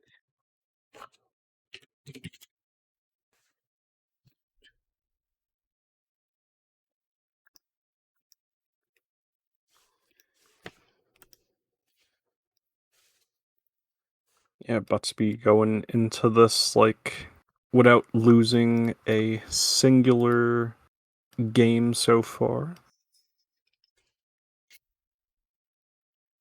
Yeehaw was able to take one off of Psybrarian earlier, so let's see how these two do against each other. Duke it out. If the game will let me in. Facade, I believe. There we go. Neat. Kick the seal to get right. Ooh, Psybrarian doing a pretty nice job with the board management here to make a good chain, though we have a stack of 10s. Oh, a little bit of hesitation to try and like slot the 10s in. Dropping that 5. I think that might have been a buffering error. The pickup, move away, move back in, put down is like a classic issue of this game's buffering. So there's as pieces are moving up and down, the game doesn't like it, really. It doesn't like you doing things while this is happening. And so it tends to eat your inputs a little bit. If you've ever played Magical Drop 3, you'll be very familiar with this. We refer to this as the speed limit, because while things are moving up and down, your inputs just like vanish into the ether, and it can be very frustrating. To beat a little bit of that, this game does have a bit of a buffering system. As things are moving up and down, it cues your inputs. So if you put left, left, left, right, and then pick up, put down, or if you do left, left, pick up, right, right, put down, you will not move, pick up, and then put down, because it does all of them all at once, basically. Crazy. All of the movement comes first when the buffer resolves, and then all of the button presses. So some funny actions can occur. It's a lot more forgiving than in Magical Drop, where it just eats your inputs altogether. But trying to move left and right in particular will bring out the flaws and the systems they've put together here. Mm-hmm. Goodness, Psybrarian doing a nice job. Great job digging down to safety. Also has some on deck, and he's going to drop them on ones, and then he's going to start chaining, which is a smart play to do. Getting some of that momentum going. Okay, oh, yeah, nice! Huge chain there. Gonna actually offset enough of the damage to put themselves back to safety. And Butz caught off guard.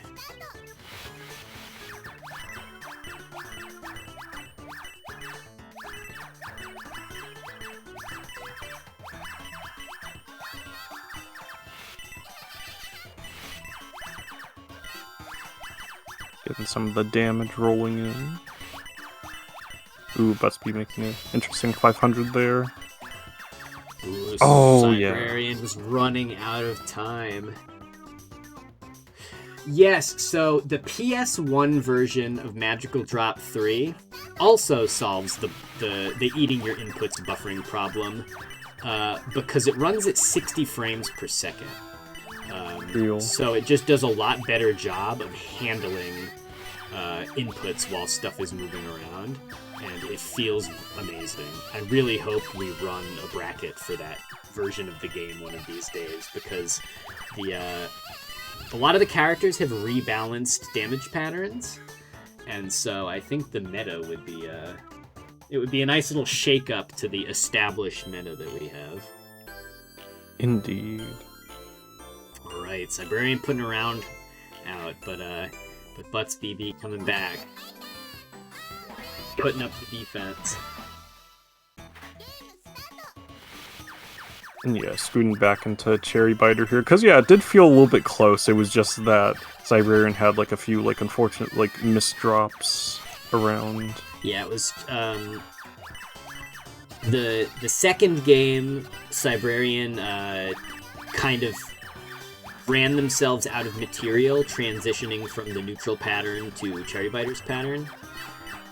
So they kind of just like bricked when they got to the sets of 3. They just had the sets of 3 on top. They didn't have enough material to keep going. Yeah. And then game 3 just came down to Butz being a man lad. Yeah, that was a really nice intro into like Cherry Biter's pattern there from like Psybrarian, just like taking the cleanest route. Though some like RU shenanigans happened earlier, probably didn't want to like set them off like earlier, but still alive at the very least. Oh my goodness, more ERs in sight. Ah yes, they're able to get to it. Yeah, Butz had a keen eye to see what was happening on his opponent's side of the board. Ooh! He would have been able to cut his chain and kill Psybrarian a little bit earlier, but does not end up mattering. Jeez. The RU not doing quite enough to save Psybrarian from Butz's combo onslaught.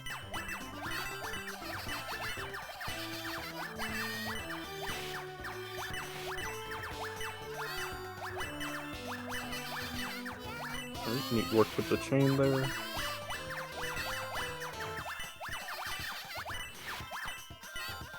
Yes, very nice. Resource management. Ooh, I think Psybrarian probably pondering a little bit about the here.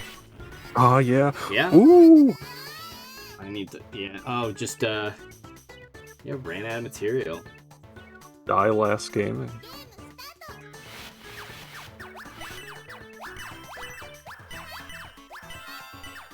Yeah, Psybrarian really hoping to survive here to see Game 4. Doing some pretty nice chains here. Ooh, wow, yeah, really nice job preserving the 10s so that he gets 2 50s out of the 10 10s, which lets him continue this chain very nicely. It's actually insane. Like, I feel like I must be dreaming, but here we are, witnessing two very skilled gamers. Okay, we've got the ERs on deck. It would be really nice for Psybrarian if they could hold these long enough to see the RUs start to appear. Ooh, okay. Gonna put them on the 50s is an interesting choice. Yeah, probably just wanted to get rid of them as they were working towards like something else on the board. So much stuff that needs attention. Oh my goodness, this is a deadlock! No. Oh. Yeah. Unfortunately, getting rid of those 50s has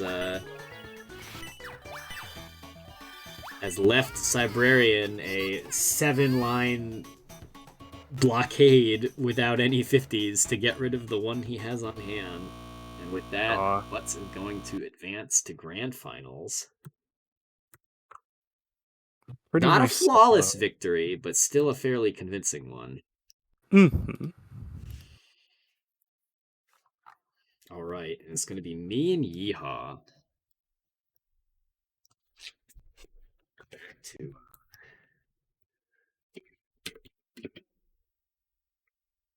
Back to the Deka losers. Quarters, I believe. True, yeah. Losers quarters. Like the 25s, which are not a coin in this game, but I think they are in fiscal gestures, because like Kayat 7 included like a bunch of different like oh yeah, all the different denominations is really fun in that game. Shoutouts to Squoins especially. Where like you have to like coins, match yeah. You have to just like match a number of like coins equal to like that number, and then it goes up by 1. So there's 1, 2, 3, 4, 5, 6. So you can just pick up a 1 and then drop it, and then it just clears. Or rather, it turns into a 2, but still. And yeah, that's true, Dr. Butler. Fiscal Gestures also has a funny cat in it. Scootsy. Shoutouts to Scootsy.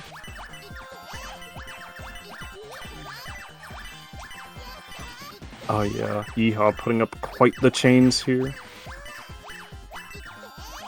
Deka hoping to dig into this pattern a little bit. Ooh. I hit the pattern like a brick wall at 90 miles an hour.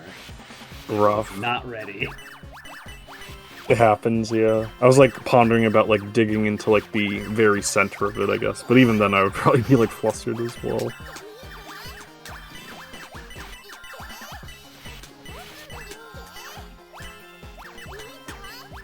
Oh, I missed picking up one of them. Oh, we got a freebie. Yeah, the game decided to let me have one on this. Sometimes we take those. The left side of my board kind of just did its own thing for a little bit there. Ooh, and Yeehaw like placing a 500 just a little bit too fast on the sack of 100s that were about to start clearing. Sometimes you can't make the fast money that you were hoping to. Ooh, I think I sniped him. Ooh. Indeed, Deka taking what am I doing? He asked me.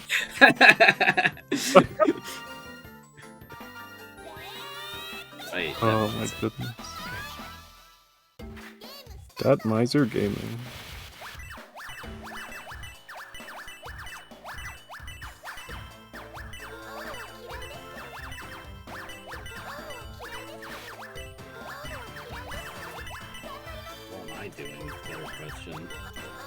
Hmm.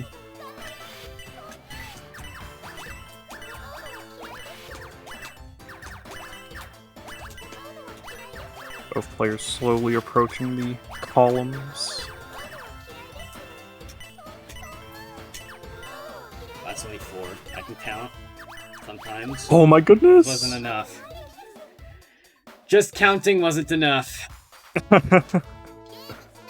Goodness. I just could not get a good start there.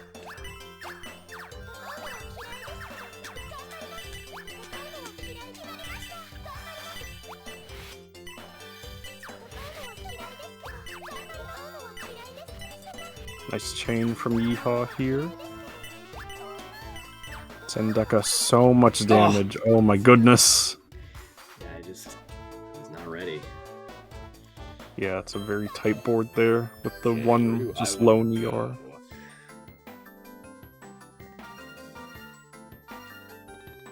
Let's try Mac.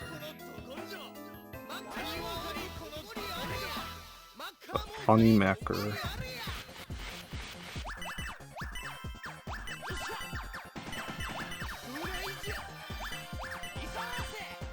Oh, I didn't find the ones.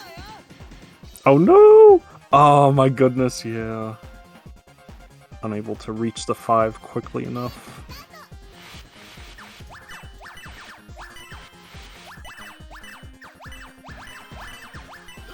Still got another round at least. But yeah, it's going to be an uphill battle.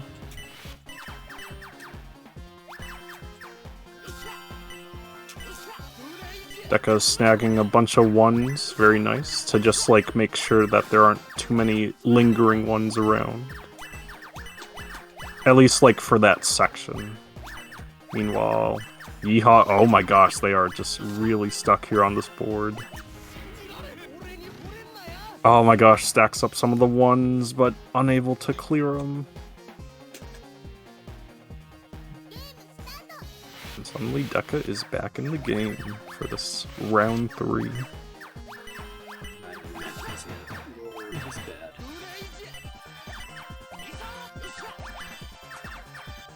Ah, geez, Deka getting stuck a little bit, yeah.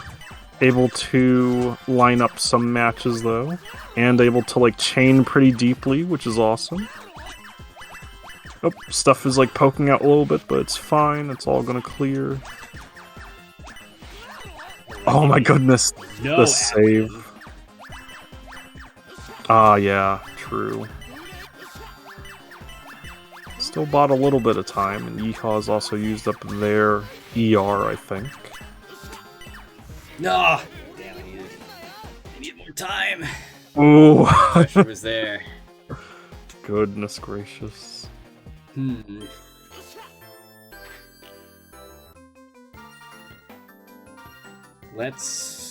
Let's get problematic. Problems. Imagine.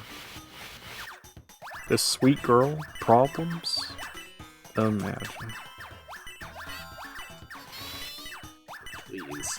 Where are the ones? Ah, yeah, trying to build up a full chain from 1 to 500 possibly on Deka's side. Meanwhile, Yeehaw's not too far down the board. He's looking fine for the most part. Deka rounding up some ones. Oh no, Oh, jeez. Ran out of. Ah, heck. I needed one more 5. I did not have that. Unfortunate.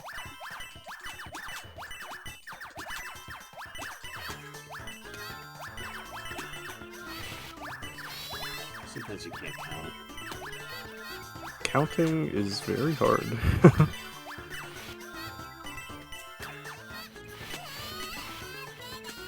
Yeehaw clearing up their board here. Ooh, a bit of hesitation from Yeehaw. Was probably wondering where to match the 50s there. Meanwhile, a pillar on that rightmost column there. Gonna top him out. This is Deka's chance to bring himself to game 5. Oh, I self-piled. I didn't wait long enough. No! Oh, jeez. Oh, That will do it. Such a brutal mechanic. Very brutal. You're telling me I can just die. I waited for the first chain to happen, but I did not wait long enough for the second chain to throw the extra pieces down. But I needed the time. And you know what they say. Time is money.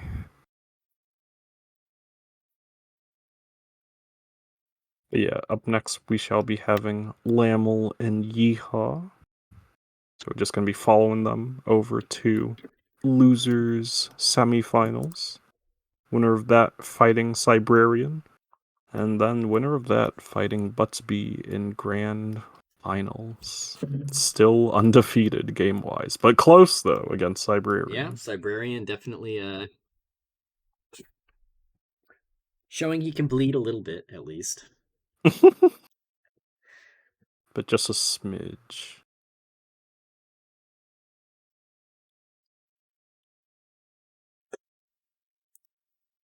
Yeah, just a very eventful bracket so far. Again, it's been very nice to just have this.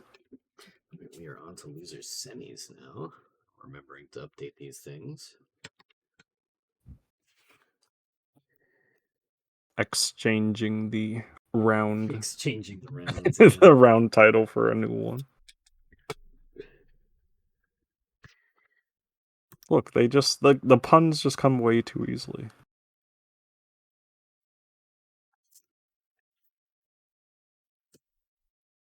Want to know a funny story? Sure thing. It was actually a money idol exchanger event that got me to join Puzzle Wednesday. Oh my goodness. Same, actually, yeah. Oh, really? Yeah, like, I did, like, see a Magical Drop 3 tournament at first, like, being held here, and I think it was a Magidoro Master or something. Or maybe it was something else, but, like, yeah, Money Idol Exchanger was my first Puzzle Wednesday tournament as well. Yep, the first time they ran this game, I stumbled across it. Same from Psybrarian. Yeah, the first time they ran this game as an event, I stumbled across the announcement on Twitter purely by chance. Mm-hmm. And that was how I found my way here. Awesome. Yeah, Xerxian saw... I ran into Xerxian in bracket, and like I gave him a run for his money. And he was like, "Who is this guy?" And he kind of just adopted me. It was pretty funny, actually. Incredible. That's some nice lore. Yeah, I had already been working with Bird-Up a bit in Magdrop events, so I was adjacent to the scene. But yeah, that was my first crossover event that led to me being here. It was pretty cool. A bit of puzzle. That was like, what, 4 years ago now? Oh god, how time flies. Time really flies. Just like this match. Holy heck, Laml taking this first game here. Definitely making their way up the losers bracket.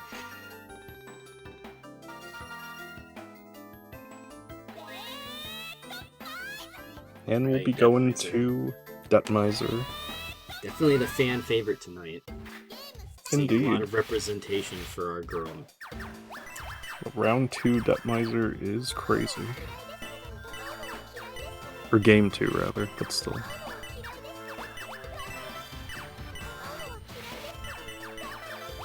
Yeehaw with a big chain there. Laml sending back. Putting 7 chain on the board as well. That's still taking damage though, so not quite enough to fully offset what Yeehaw established. Ooh. Well, oh my goodness. The 10's just not available. The ER was in the way. Yeah. That, and it felt like something else was getting them tripped up, maybe.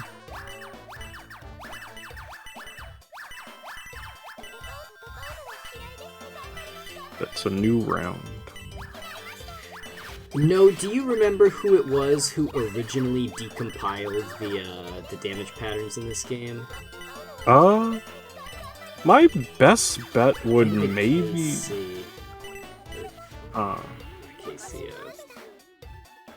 Like, I would have to imagine maybe KS. KS, possibly. There we go, yeah. I think it was Indeed. KS. Yeah, they pulled the patterns out of the game files, and then my contribution to the community was making them into a set of character sheets. Good stuff. Always nice to have the knowledge on board. Shoutouts to those that are able to dig deep and make it possible. Speaking of digging deep, oh my goodness, Laml hoping to dig deep into this pattern. Finding the RUs, they're on opposite sides of the board. Oh, but it doesn't matter. Yeehaw topping out. I thought for sure Laml was toast. Man, same.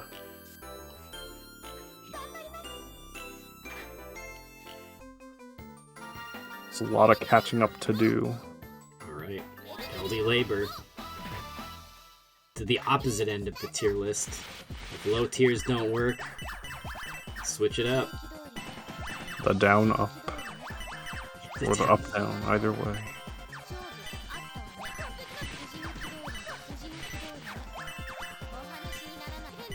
Alrighty. Oh no, my goodness. Yeehaw looking... Knew they did not have much time, but tried to make an aggressive play there, digging out that extra one, but unfortunately there was not enough space with the extra damage rolling in from Laml's combo. Just felt like a jump scare of some sort. Yeah, it was basically a jump scare.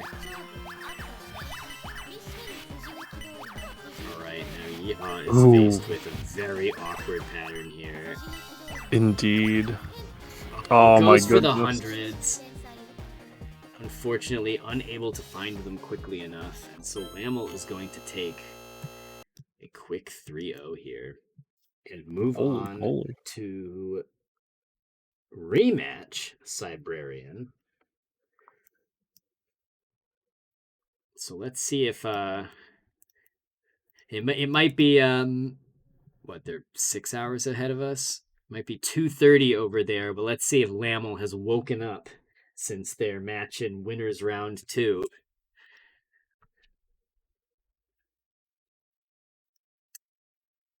And maybe he can put up a more convincing defense than their last match.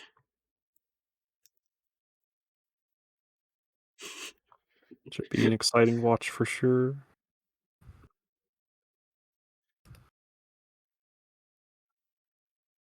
Ooh, game's gonna let me in right away. Maybe not. That's magical. There we go. It did. With time to spare. Sometimes Fight Kid likes to cooperate. Oh, it's taking a second to appear on screen. Okay, there we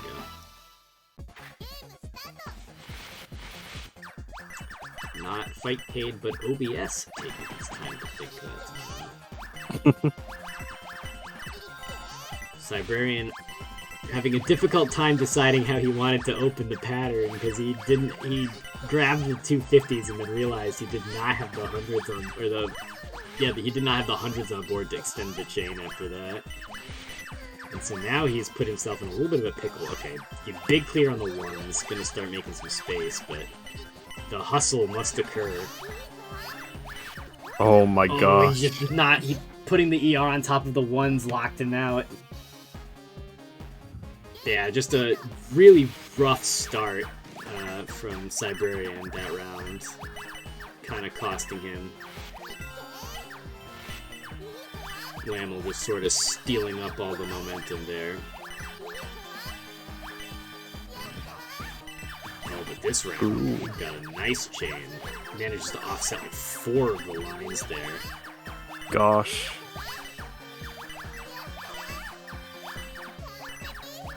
Nice routing from Psybrarian with these, The ER's on deck for Psybrarian.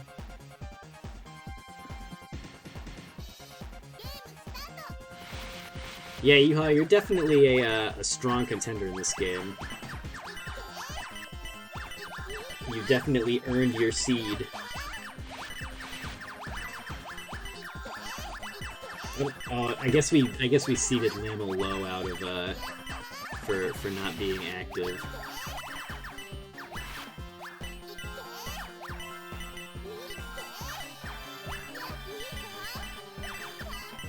Ooh, nice multitasking from Psybrarian, being able to just manage multiple spots on the board at once. Laml, unfortunately, getting a rough cut there.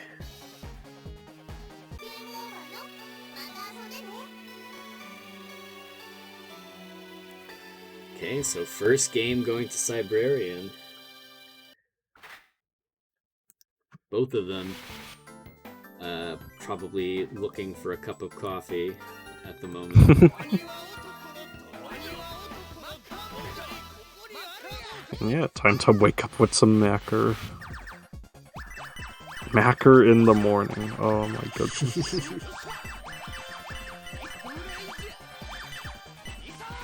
And it would just be a radio show of just him yapping for some crud. I don't know. Ooh, wow, Psybrarian just absolutely popping off with a huge chain to open the game. Indeed. And Laml was just not ready for that much damage.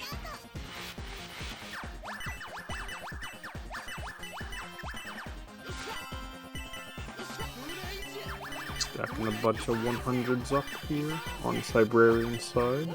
And continuing the chaining shenanigans, 12, 13, and counting. Right, you gotta remember there are diminishing returns here. So true. He is just mounting defense at this point. But this does give him lots of time to pull up lines instead of having to take damage.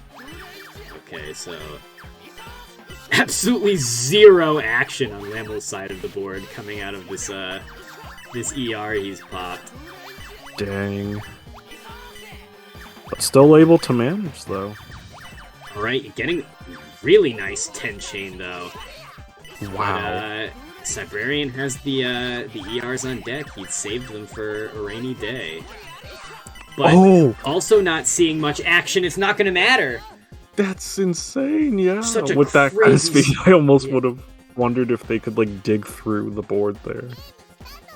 Such a crazy opener from Psybrarian, but Laml just mounting longer-term defense. And the board was not breakable once... the board was not breakable by ERs alone. Ooh. Laml on borrowed time here. Oh no, the 5's not gonna give him much! Oh my god. Oh, but he's staying alive by the skin of his teeth. That's without insane. any 5s, he's gonna have a really hard time finding a route down this board. Wow. Oh, yeah. Just nothing there. Yeah, the Panic 5 extended his life just a little bit, but it was not enough to clutch out the round.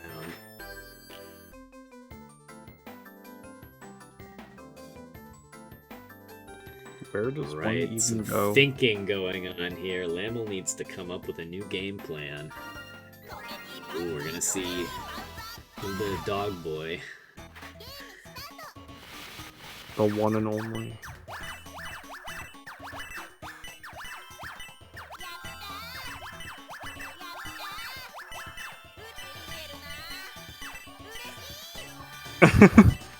Yeehaw saying, fun fact, I hate Dog Boy. Rip. Is it the I'm, pattern? like, unnaturally bad at Cockatoo Bouncer's pattern. It just, like, refuses to fit in my brain. Oh no, Laml just, like, 2 frames too slow on the next link in his chain as he tops out. Super close, but just not quite enough time.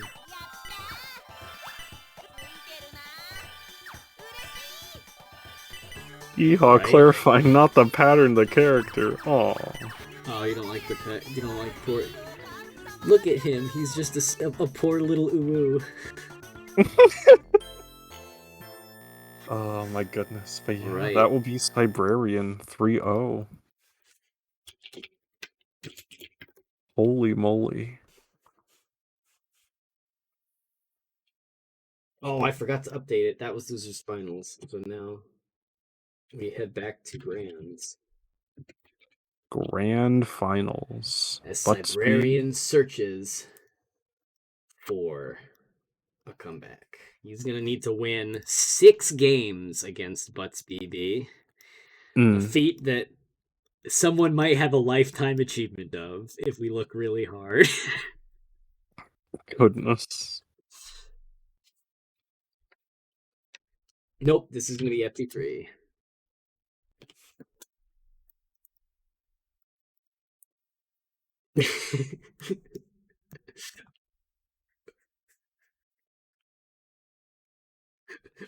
Oh, he has a personal grudge against Dogboy because Bird Up picked Cuckoo Bouncer against him. Oh Understandable. my gosh. Jeez. All right, they're in. I'm loading. Let's see if Butts can maintain his crown, add another trophy to his extensive trophy case.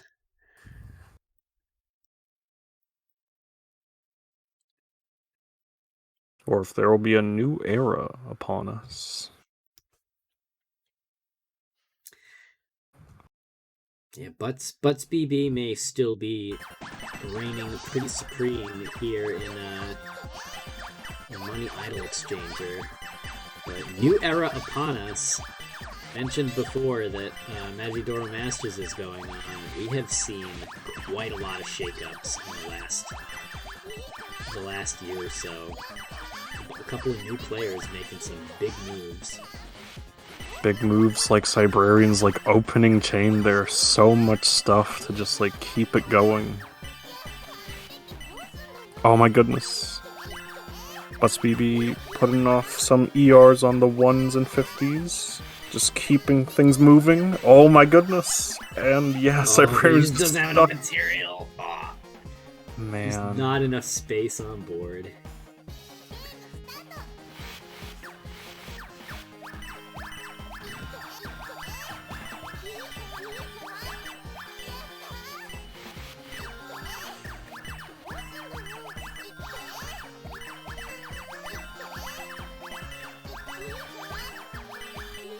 Must be sending a lot of garbage here for Psybrarian upcoming, though they're still chaining. Psybrarian finding a really nice extension there. Oh yep, okay. Some rearranging to put the ER on the 1s. But still has theirs though. Quite a few ERs, 2 sets of them. We're going to start to see a little bit of ping pong here. As players... Oh no! He just didn't drop it in time. Man. Wow, Psybrarian just absolutely destroying the score there, too. It's kind of incredible.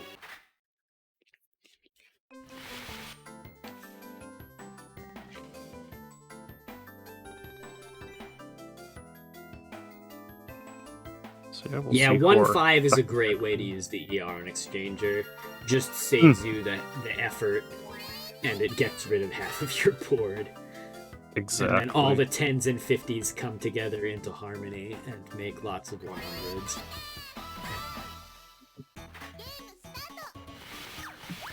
Alright, looks like we're on Cherry Biter for game 2.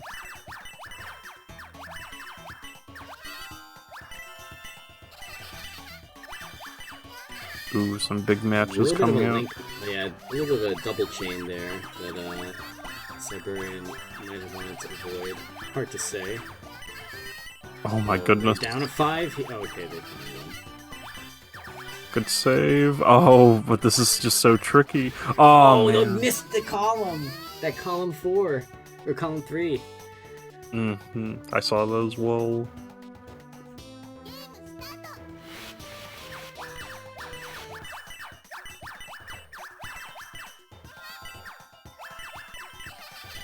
Psybrarian taking a moment, just planning their route.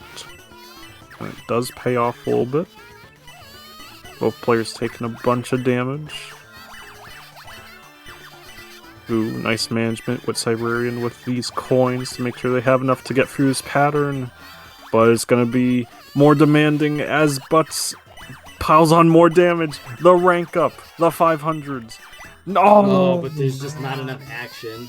Yeah, unfortunately, yeah, rank ups will not automatically clear things, even if they rank up into something like a connection that would match. You have to make the move first. So I did enjoy the thought process of matching or making the 100s 500s, which would give Psybrarian a lot of power to downstack.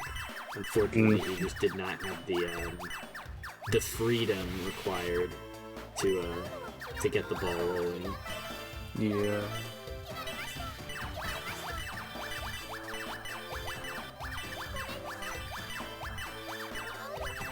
Now we're on the Detomizer, though.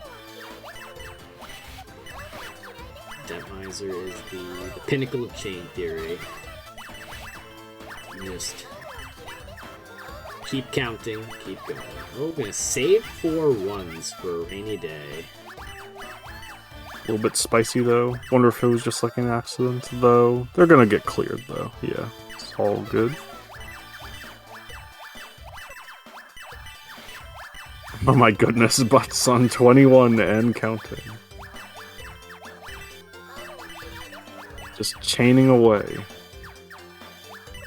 And it has ended. No garbage taken from all that countering.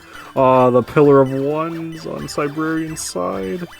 Gonna need to dig up some more stuff to make a match they're able to manage. Oh my goodness, and we've got ERs, but they're on opposite sides of the floor. Oh no! Grabbing the ones, but unfortunately unable to... Oh, yeah. It counted as a self pile because he threw them in the wrong column. I can really feel the fight to try and stay alive there. Especially now as this is Butz's tournament point. Psybrarian taking a bit to refocus here. Finding a route. Clean board. Yeah, only three pieces left on the board. He's got plenty of material to work with now. The route through Detomizer pattern, very stable if you're comfortable with it. Ooh, but still putting on some of the pressure here. Alright, we've got some rank ups going on. And chaining afterwards. Goodness, definitely needing a lot of action to go on their board. Goodness, and yeah, is definitely happening. Yep, able to just counter a bunch of stuff. Yeah, Psybrarian not taking any damage from that pressure from Butz. Now Butz taking his turn. Oh, okay. I was worried there for a moment. I thought they didn't have another ER. I was looking at the ER. Oh yeah, because you only see one of them when they're holding it. Mm-hmm. Alright, we're gonna see quite a bit of slingshotting back and forth here.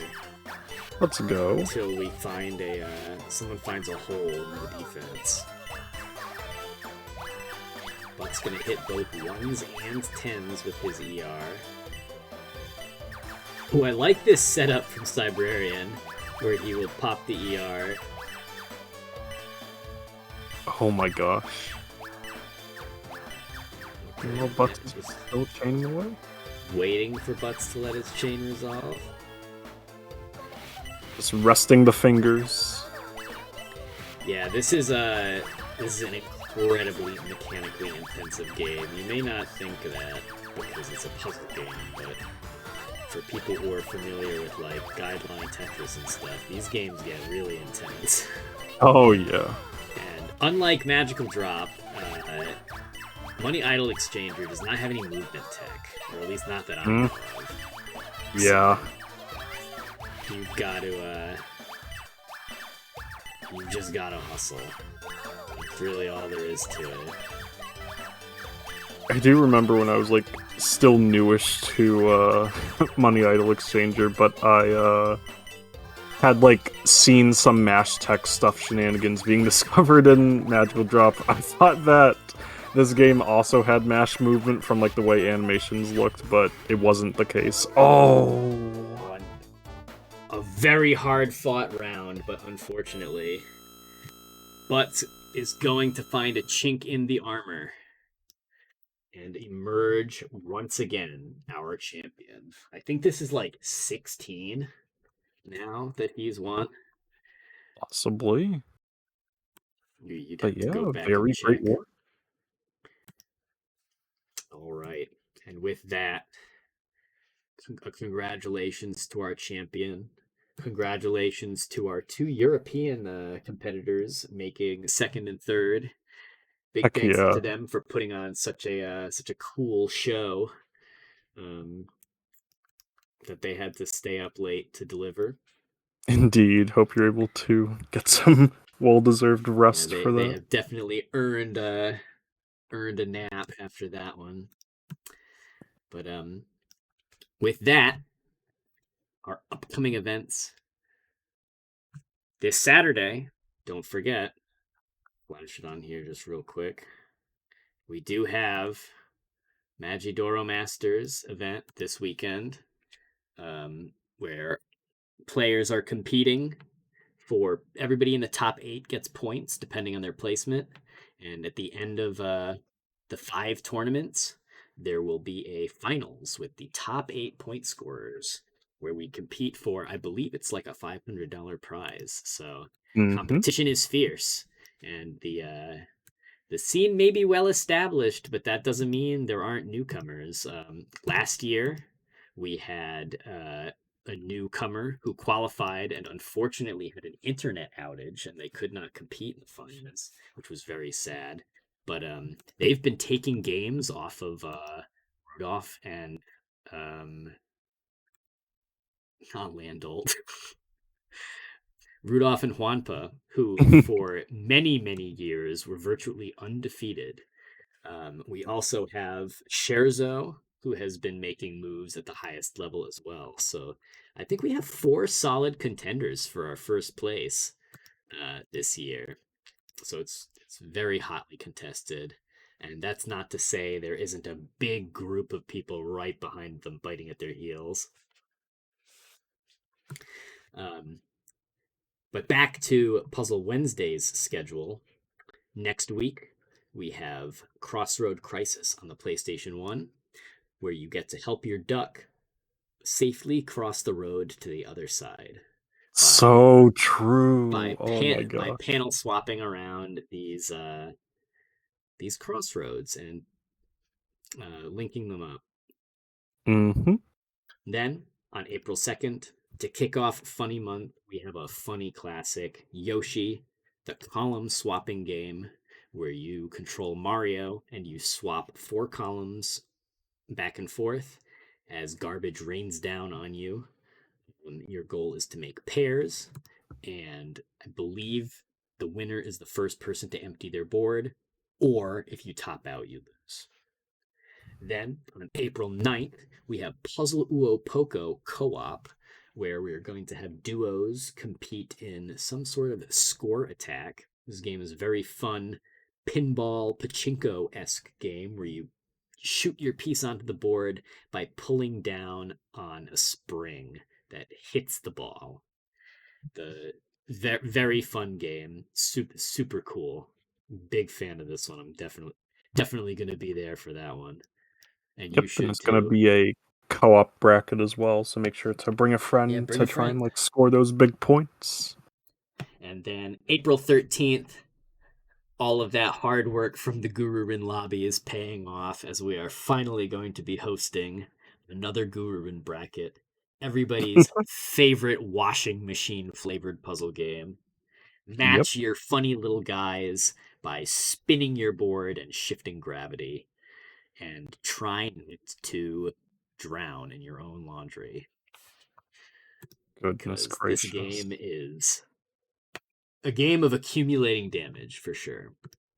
Mhm. And so we have many other very funny brackets planned for April, which is kind of our bit of our shit posting month where we run things we wouldn't typically run because we like to have a good. We like to. We enjoy chaos every once in a while, but only every once Indeed. in a while. Yeah. So yeah, if any of these events interest you, or you're curious to see what else we have in store, come swing by our Discord, and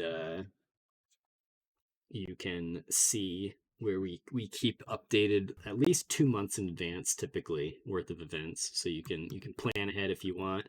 We also have many channels dedicated to discussing all sorts of different puzzle games if you're interested in learning them. And we have lots of active players who are constantly looking for matches in everything under the sun.